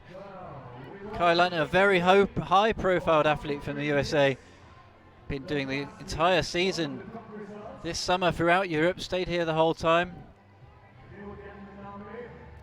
Yeah, he's a great guy, Kai Leitner. It's as if he hasn't quite realised how good he is sometimes. I remember meeting some people at a IFSC World Cup, and they were autograph hunting, and one of the people they really wanted was Kai Leitner And when I told Kai about this, he said, "Really? Me?" It's as if he couldn't believe that people know who he is, but I think he's the star of climbing, and I think that star is only going to get bigger. Here we go then through these slopers that we're talking about. Let's see if Kai has any issues. No such problem for him, as we saw Yuval Schemmler. You can see the chalk build up on the sloper on the right hand side there. Do wonder if that's affecting the conditions a little bit, but Kai Leitner, just an incredibly large frame of him. Oh, sticks it, keeps his left foot on completely. So strong as well. So much bigger than some of the other athletes, but you know, most of the times we've seen that earlier on in the year, that's been a disadvantage for Kai. Doesn't seem to have had too many problems up to this stage. Interesting enough, Kai was second in the Youth World Championships in Guangzhou 10 months ago. And in the lead, he was second to Marco Bendazzoli, who will not be taking part in the finals, not had a good semi-final today. So he's the highest placed climber now, Kai, from last year's Youth World Championships. Oh, Kai doesn't even bother with the match through there. Incredible talent to get through that section. Oh, secures that next crimp. That could definitely be the high point. Oh, very close to the high point. I thought Kai might have had one or two moves in him. He's looking round to the coach to see roughly where that puts him, to see if he gets the thumbs up or not. It's hard to know at this stage. Yeah, Jan Hoyer gives him the thumbs up in the crowd. I think that'll be a third place for Kai when the results come through. Yeah, as I say, a real star of climbing already, and I think a man that will continue to shine over the next few years. Yulia Pantelieva on the women's route, meanwhile, had a good time in the bouldering earlier on this week. Fourth place for her there. So Kai drops into third place, which may be just enough to guarantee him a finals position. We're just checking into the scores. Yeah, 37 plus for Kai. That means keep an eye on the top of your screens. You'll see there's a big tie in the men's competition at fourth place, 36 plus, the score that is currently tying everyone. The route setters, in the nicest possible way, will be hoping everyone else does really well and pushes that tie out of the top 8. Yeah, it's really hard to know. With holds like these dual texture slopes and pinches, it's easy to fire off. It's not just a question of route reading or fitness or strength. It can come down to skin conditions, and some of the athletes may be struggling with their skin after the earlier rounds. They've been through a lot of climbing to get to this stage. Have been, a lot of them would have done the bouldering and the speed. So it's going to be really interesting. Will that tie mean we end up having a very large selection of finalists in the youth category as well as the youth B? Juniors, yeah, it certainly isn't going to be a traditional final in youth B. The route setters, as I say, will be nervously watching this, hoping that somebody gives them a break. Meiichi Narasaki has said in our highlights package from the other day from the bouldering that he used to be known as Tomoa's brother, but if he carries on as he is, it'll be the other way around soon, because he is a guy that can do it all. Already had a second place in a Boulder World Cup in the seniors this year.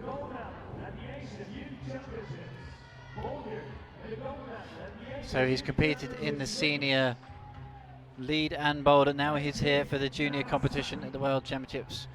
So we have a look on the left. Julia opts to use the foothold for a second there, but bumps up into the left-hand side. Another athlete's going to be pushing towards the top of the wall here. Seems to be struggling. Oh, manages to hold the swing there as she moves up into the right hand, but really struggling to get the clip. The right arm's super bent. Managed to tuck back down into some form of a rest. Oh, yeah, it's really slow through that section. The pump really had kicked in by that stage. Meiichi Narasaki really heading into the meat of this route. That dynamic move with the right hand, completely not an issue for him. He gets 2 clips at the same time and then pauses. Shakes out.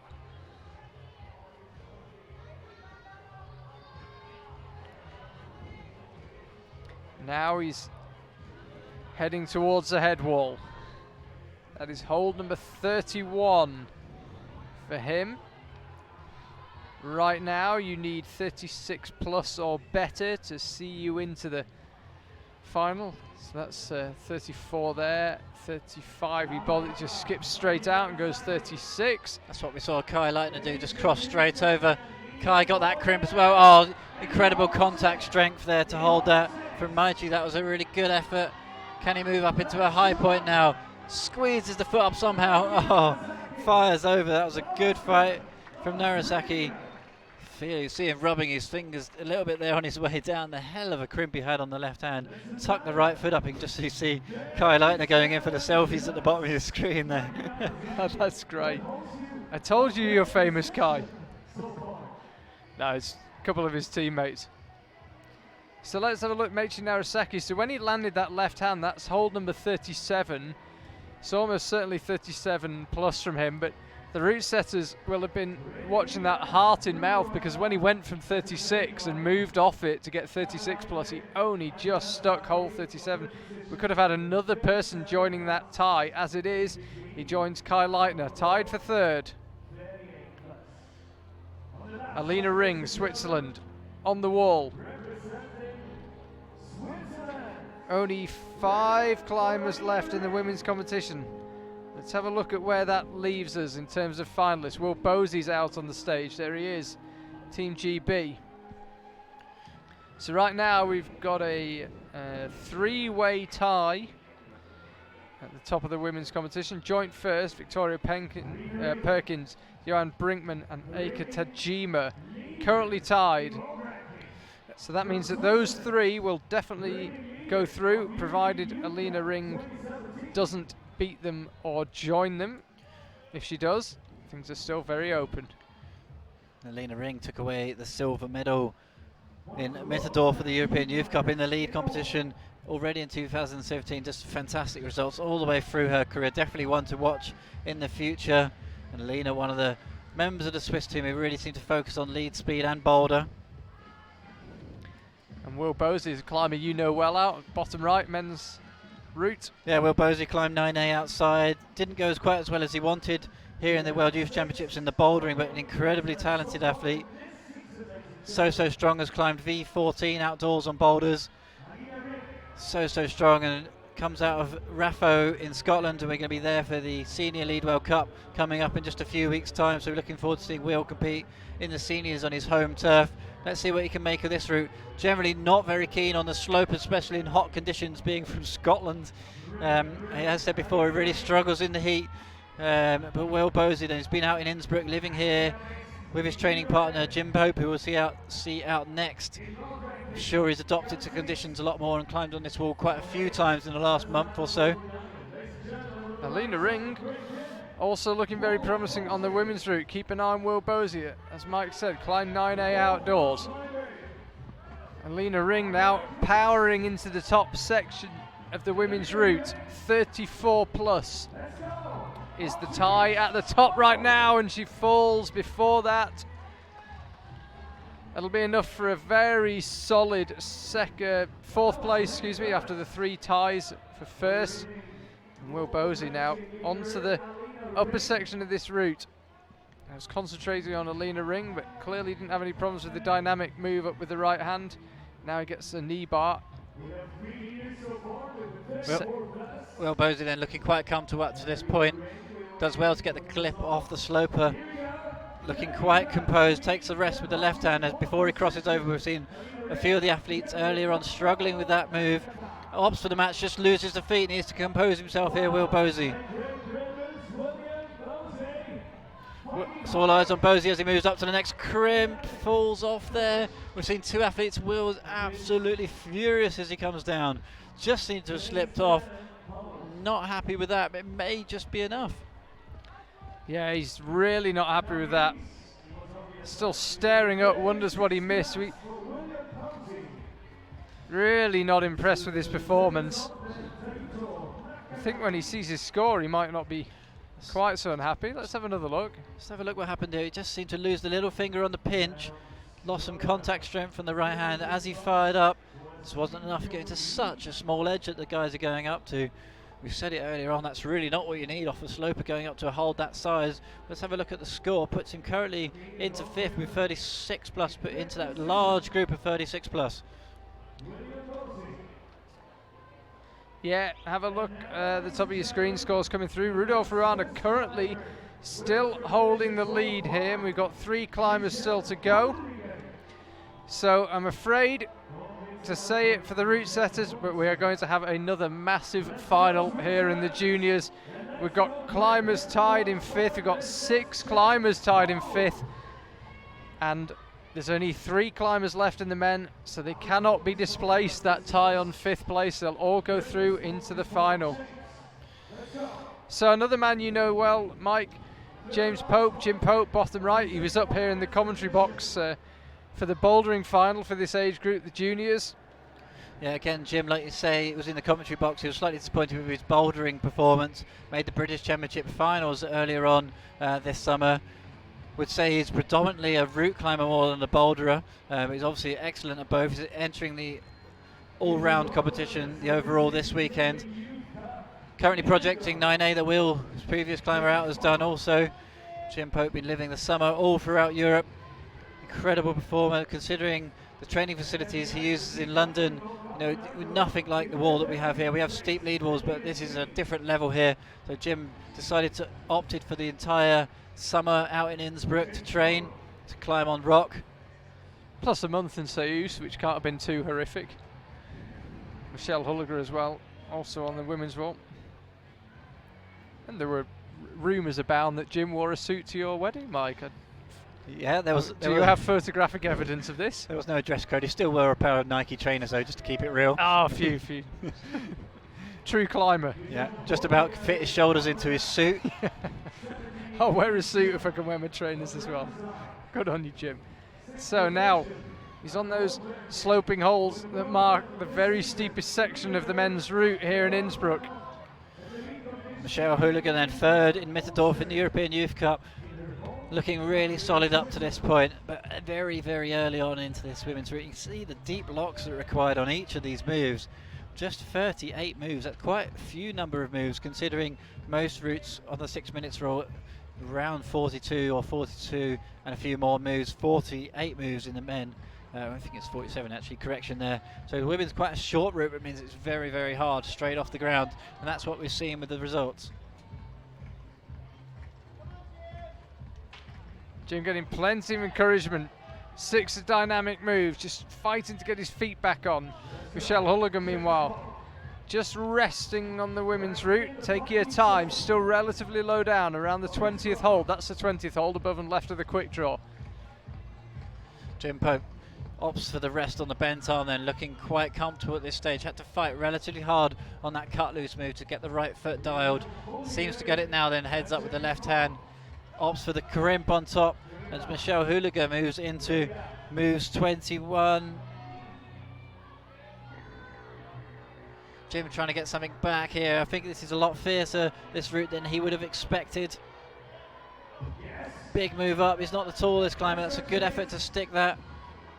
Will Bosey opted to clip off that left hand. Jim goes up with the right, goes right again. Now he will get the clip. Yeah, he seems to have got something back in the last couple of moves, Jim. Meanwhile, Michelle Hulliger's also looking powerful on the women's route. So this is Jim heading up, trying to join that tie on 36 plus, and he won't quite manage it. I think Jim's going to be disappointed with that. He seemed to struggle in the midsection of the route, came up short on the sloper, was completely open-handed across the sloper, and really started to struggle. His arms were completely straight, and when you're on a sloper like that, it's going to be really hard to reel that one in. So Michelle Hooliger then gets through the hard section up to 24, rests there, takes a good opportunity to get as much back as possible before heading into the roof. Opts for the full stretch. As you can see across the top of your screen then, that's the men's current standings. Rudolf Ruana from Team USA leading the way with a score of 39.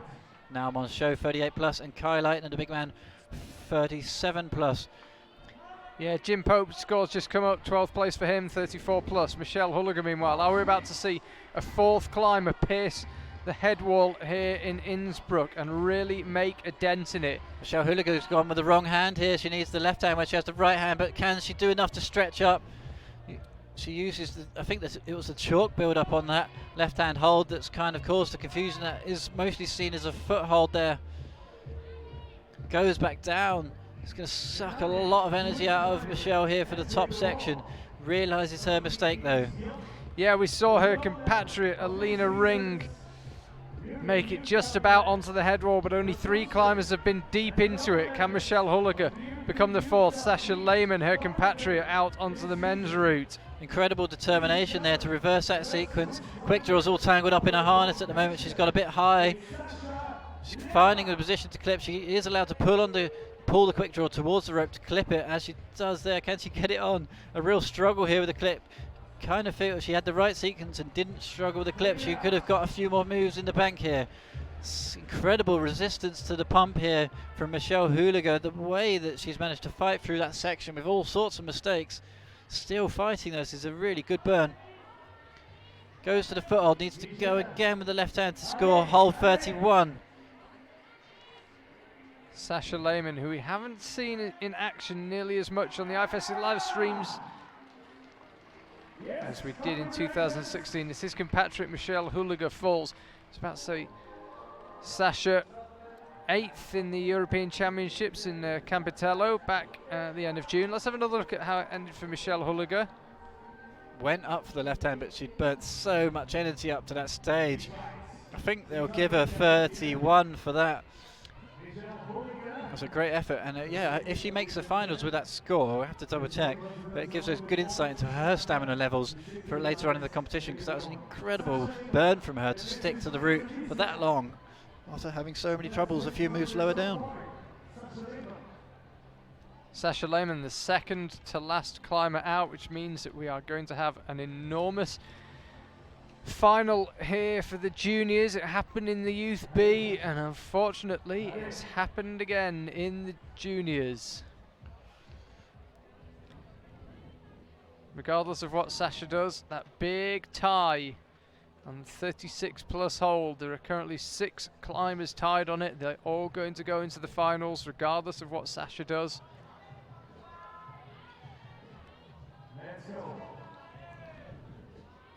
He's really working hard now. MC imploring the crowd to give him some encouragement. Seems to have really found some power from somewhere. There's Margot Hayes on the women's route. Last minute preparations. Sasha Lehmann then fighting really hard. Oh, incredible fight there to get through it. How he stuck that was incredible. Oh, and sticks the next hold as well. How this guy keeps going, it's absolutely extraordinary. Great burn here from Sasha Lehmann, sticks another one. 1, 2, 3, 4, keeps going. Oh, great burn. Fantastic to watch. Great effort from Sasha Lehmann. Yeah, Sasha Lehmann doesn't actually look that happy with his performance initially, but he has cruised into the final here. He'll climb tomorrow night in front of a packed venue, you would imagine, here in Innsbruck. So Margot Hayes had a good start to her World Cup career in the seniors, back here in the juniors.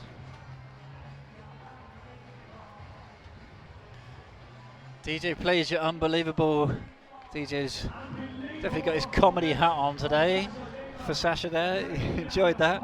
Crowd enjoyed a bit of music there as well. He seems to play a burst of a theme song for each climber when they come off the wall, which is quite cool.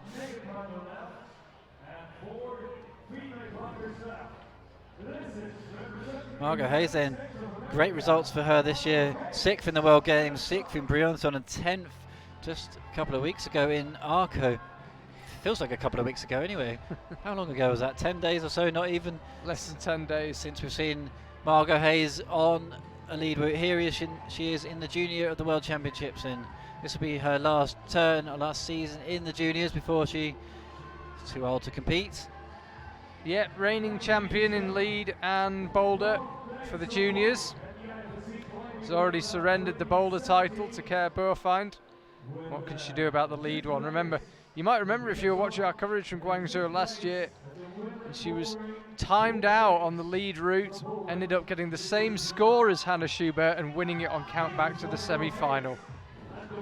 Yoshiyuki Ogata. This man's a contender in senior World Cups, let alone junior ones. Expect fireworks. He has our last chance to see a top here. He's the last of 27 male climbers who will climb today in the semi-final. As I say, if anyone can top this route, Yoshiyuki is the last person to attempt it. If we're going to see a top, this has got to be it. Margot Hayes, the 4th to last female climber.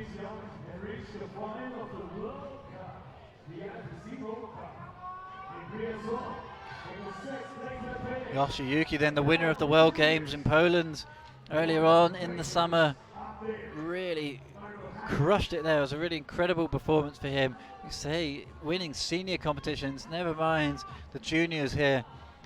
Obviously the favourite here comes out in the last position, which means he's top qualifier. As we concentrate on the legend from USA, Margot Hayes. You can see her just the top left of your screen there as we see the results coming across. It's Margot Hayes and Yoshiyuki then. Yoshiyuki, the final climber out in the men's competition.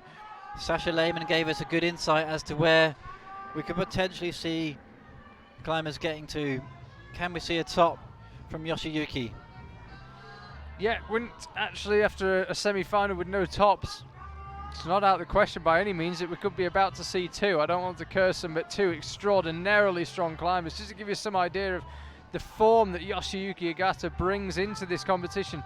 4th in Arco in the last Senior World Cup, 5th in Munich in the last Boulder World Cup, 1st in the World Games in Poland. This guy absolutely a contender at senior level, and he is undoubtedly the favourite here in the juniors. I remember talking to Jim Pope and Will Bosey, who competed just before Yoshiyuki, saying, how do you fare for this weekend? They obviously said they would like to win it, but they said, yeah, but Yoshiyuki's in our category. Which kind of gives you an idea of what the other athletes think of the Japanese in terms of their ability. Seems to have got himself in a little bit of a tangle here. Other guys have gone up with the left hand.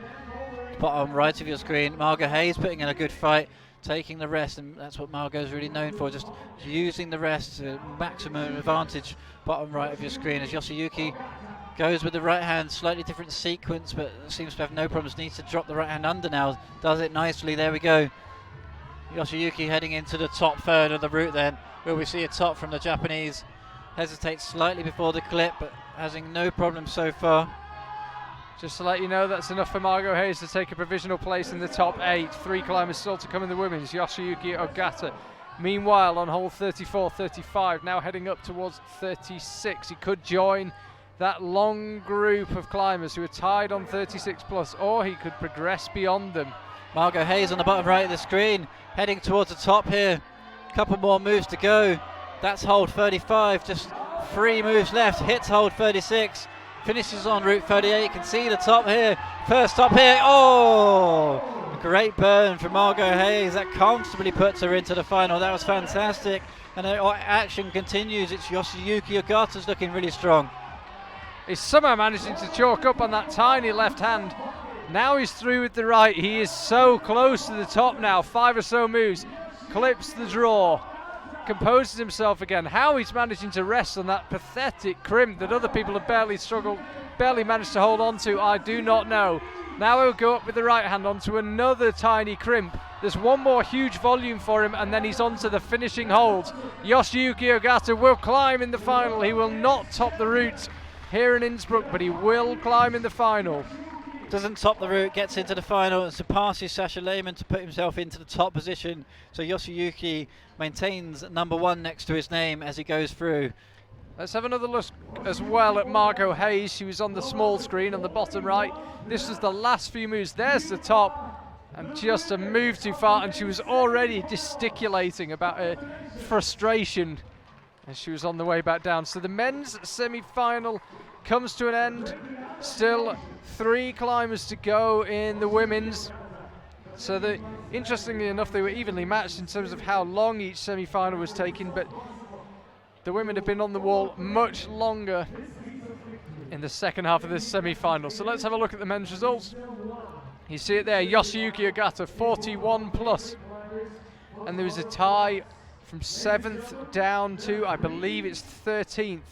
Sasha Lehmann, Rudolf Ruana, now Monchois, Kai Leitner, Meichi Narisaki, and then that huge tie, 12th it is, down to 12th. So we will have 12 climbers in the men's junior final, 13 in the men's youth B. Yeah, a bit of a disaster there really in terms of the results. Obviously not for those who have got through to the final. They'll be happy. It's great that the crowd get to see more climbers in the final. It does mean the final is going to go on a little bit longer than they expected. I'm sure the organisers will be kicking themselves a little bit. That is climbing. You do see that a lot in the youth competitions. You see a lot of climbers falling in very similar positions. So yeah, it's slightly disappointing from the route setter's point of view. I'm not really sure if there's much they could have done differently. It's so hard to get the level just absolutely spot on, and yeah, like I say, you see it a lot in the youth competitions, climbers getting very similar scores and a lot of ties. Yeah, it can often just be that slightly younger climbers aren't quite as good at reading a move, and the route setters set a move a certain way, and the climbers just don't figure it out like they hoped they would. But either way, we're going to have very big finals in the two lead competitions that we've already had the semi-finals for, the Youth B and the Junior. Eloise is out. Team Belgium, Claire Burfine still to come, and Hannah Slaney of Team Great Britain also to come. What a day she had yesterday in the qualifiers.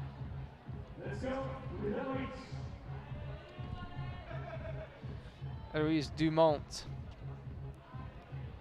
cruising the lower section, qualified third. The climber had an excellent day.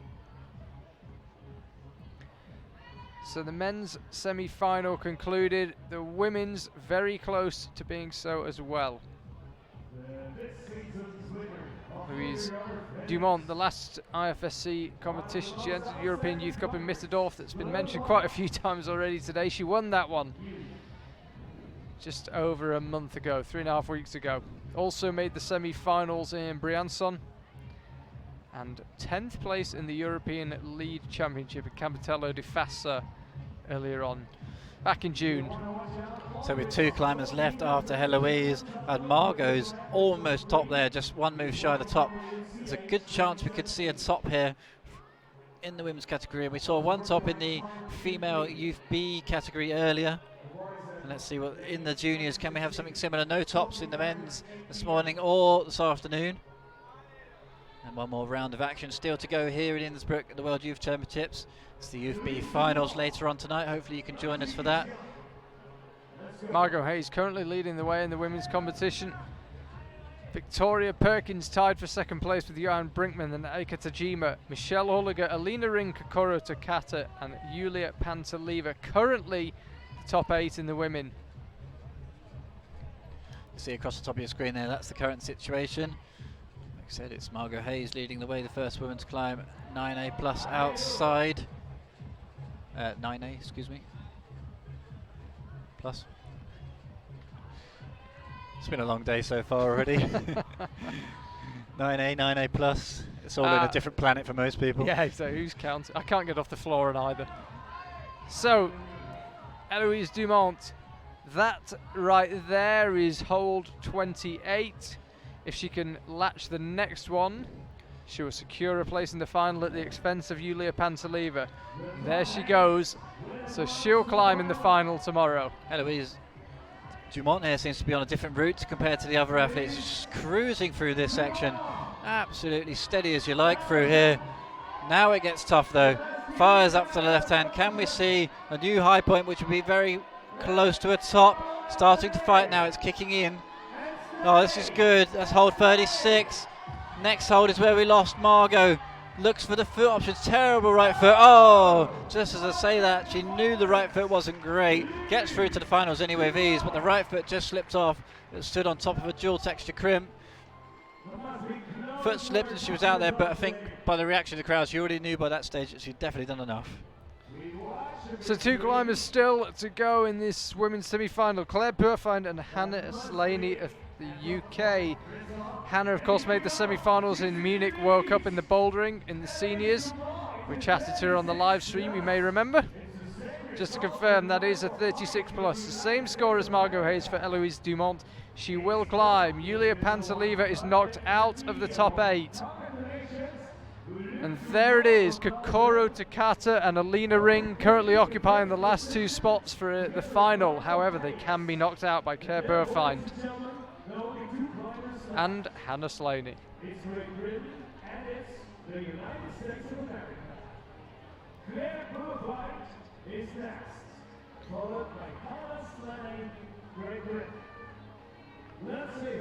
Claire Burfine getting a big introduction here from the venue MC. She's down there on the stage. You might be able to see her just rehearsing the moves.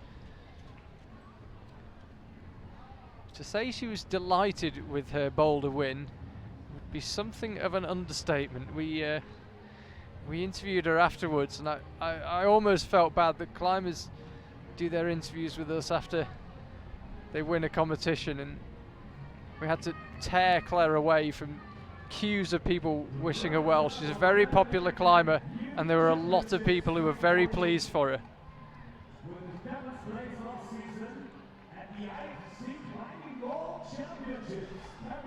So Claire started climbing at the age of 10.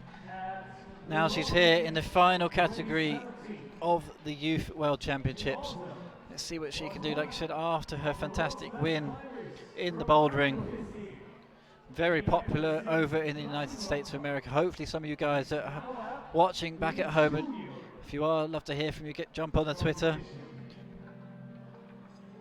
First in the speed, the USA National Open as well, so very, very handy in all the categories. Bouldering, she climbed V12 outdoors. She won the Psycho Block Masters over in America. So she's won so many things at such a young age. A real talent to watch out for the future. Yeah, and interestingly enough, in the speed climbing, she ended up losing in the small final to a Katarina Barashuk. You might remember that if you watched our speed coverage.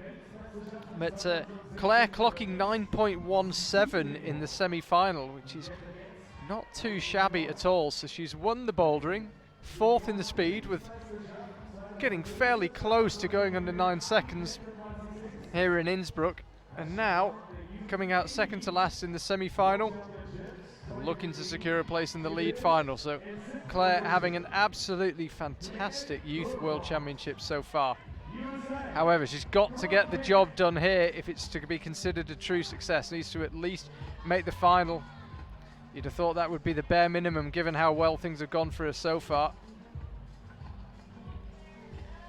For her to go home satisfied, she'll want at least a final, you'd imagine. Yeah, we talked about the combined event quite a lot already in the last couple of streams this today.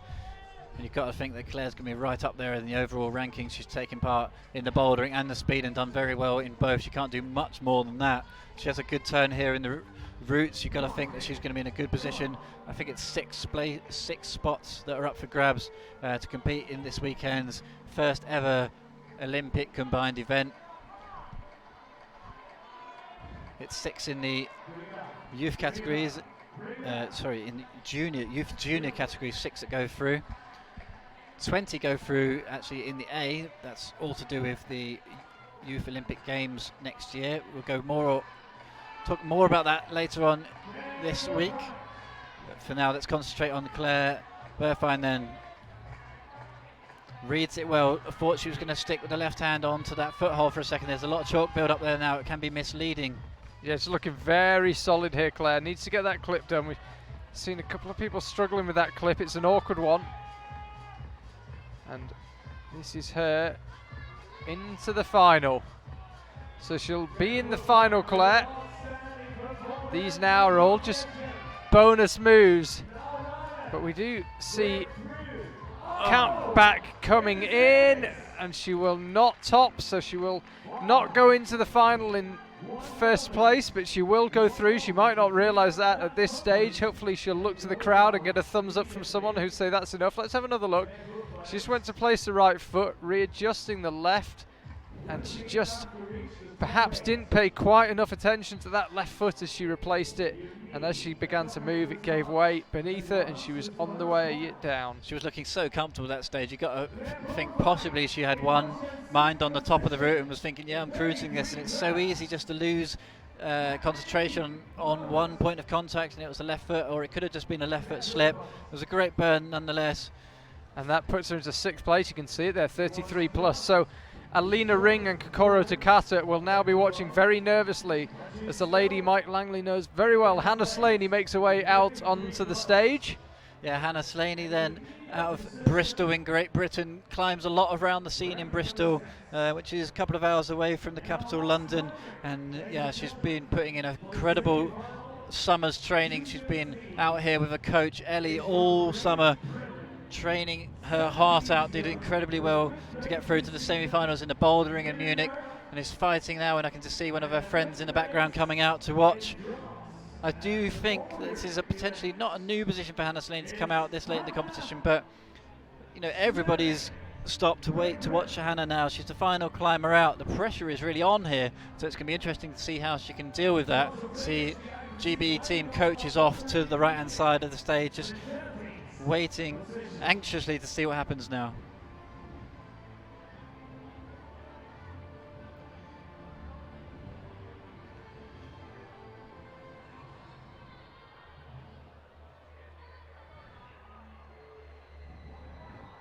So local MC gets some rather nervy music onto the sound system. Hopefully Hannah can block that out and just concentrate on the job in hand. She is the final climber out here in the youth category semi-finals. Looking forward to the youth B finals later on. Yeah, we've already had youth B. This is the juniors, as I say, born 1998 or 1999. And competing for a place in the final tomorrow night. They don't climb in their semis and finals on the same day, as we often see in World Cups, and as the Youth B climbers will, the juniors, as I say, will be out tomorrow evening. Hannah Slaney, as you mentioned, excellent day for her in the semi-finals of the bouldering. 3 tops, all of them flashes, saw her in joint 10th. Just needs to keep her mind focused here in Innsbruck. She's last out, the stage is empty. No one else on the wall, the men are already finished. She just needs to concentrate on what she needs to do. So Hannah Slaney then, known for her super lock-off power. So strong, can really reel in the holds and keep them tucked in. So solid, like I said, she's been training really hard with her coach Ellie throughout the summer. They've been on the road together for a good long while now, not 100% sure how long, at least a month on the road. Been doing all of the competitions. Has a look at the foothold up and right. We've seen a few of the athletes do that, but needs to go left. Working away to halfway up the wall now.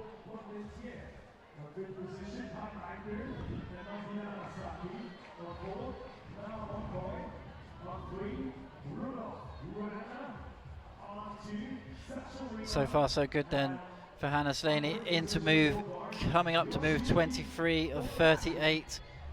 Really slow and steady pace for Hannah. That's the way that she likes to do it.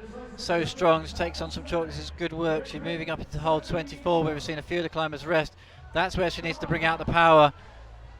Slight wobble there on the feet, but manages to maintain it.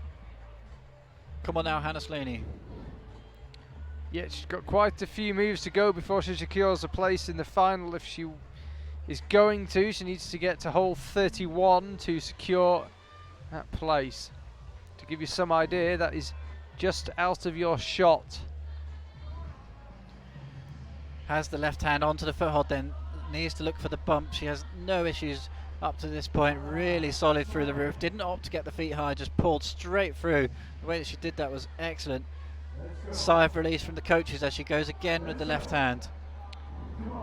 So she's pulling onto the head wall here in Innsbruck. Junior semi-final Youth World Championship. This for a place in the final. A couple more moves will do the job for Hannah Slaney. She's looking in control right now. Hannah Slaney then, just a few more moves to go off the top. It's enough to get through to the finals. This is where we saw Claire lose the left foot, but Hannah's looking really solid. It really kicks in all of a sudden. You can see the elbow starting to raise on the right hand. Big move required now up to the left. Oh, this is a great fight from Hannah. She's easily done enough.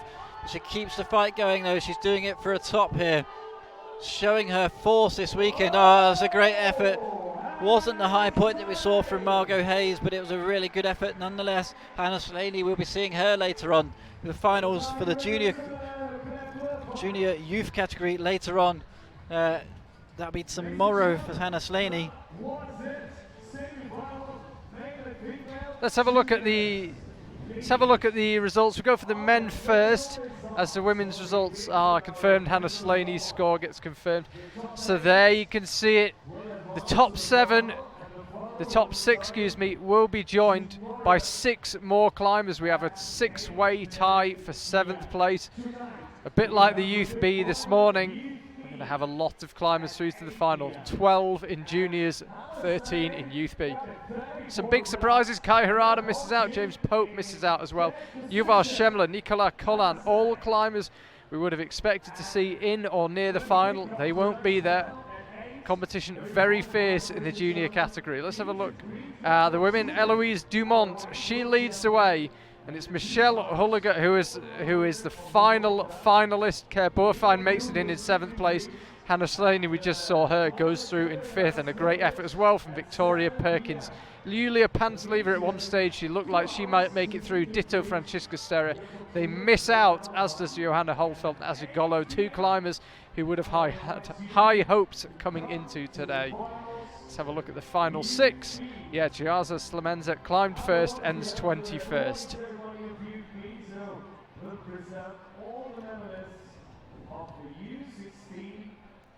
Well, we've already had 2 superb semi-finals today, but we still have a final to come. The Youth B climbers are in action tonight at 8 p.m. Hope to see you then. Thank you for watching.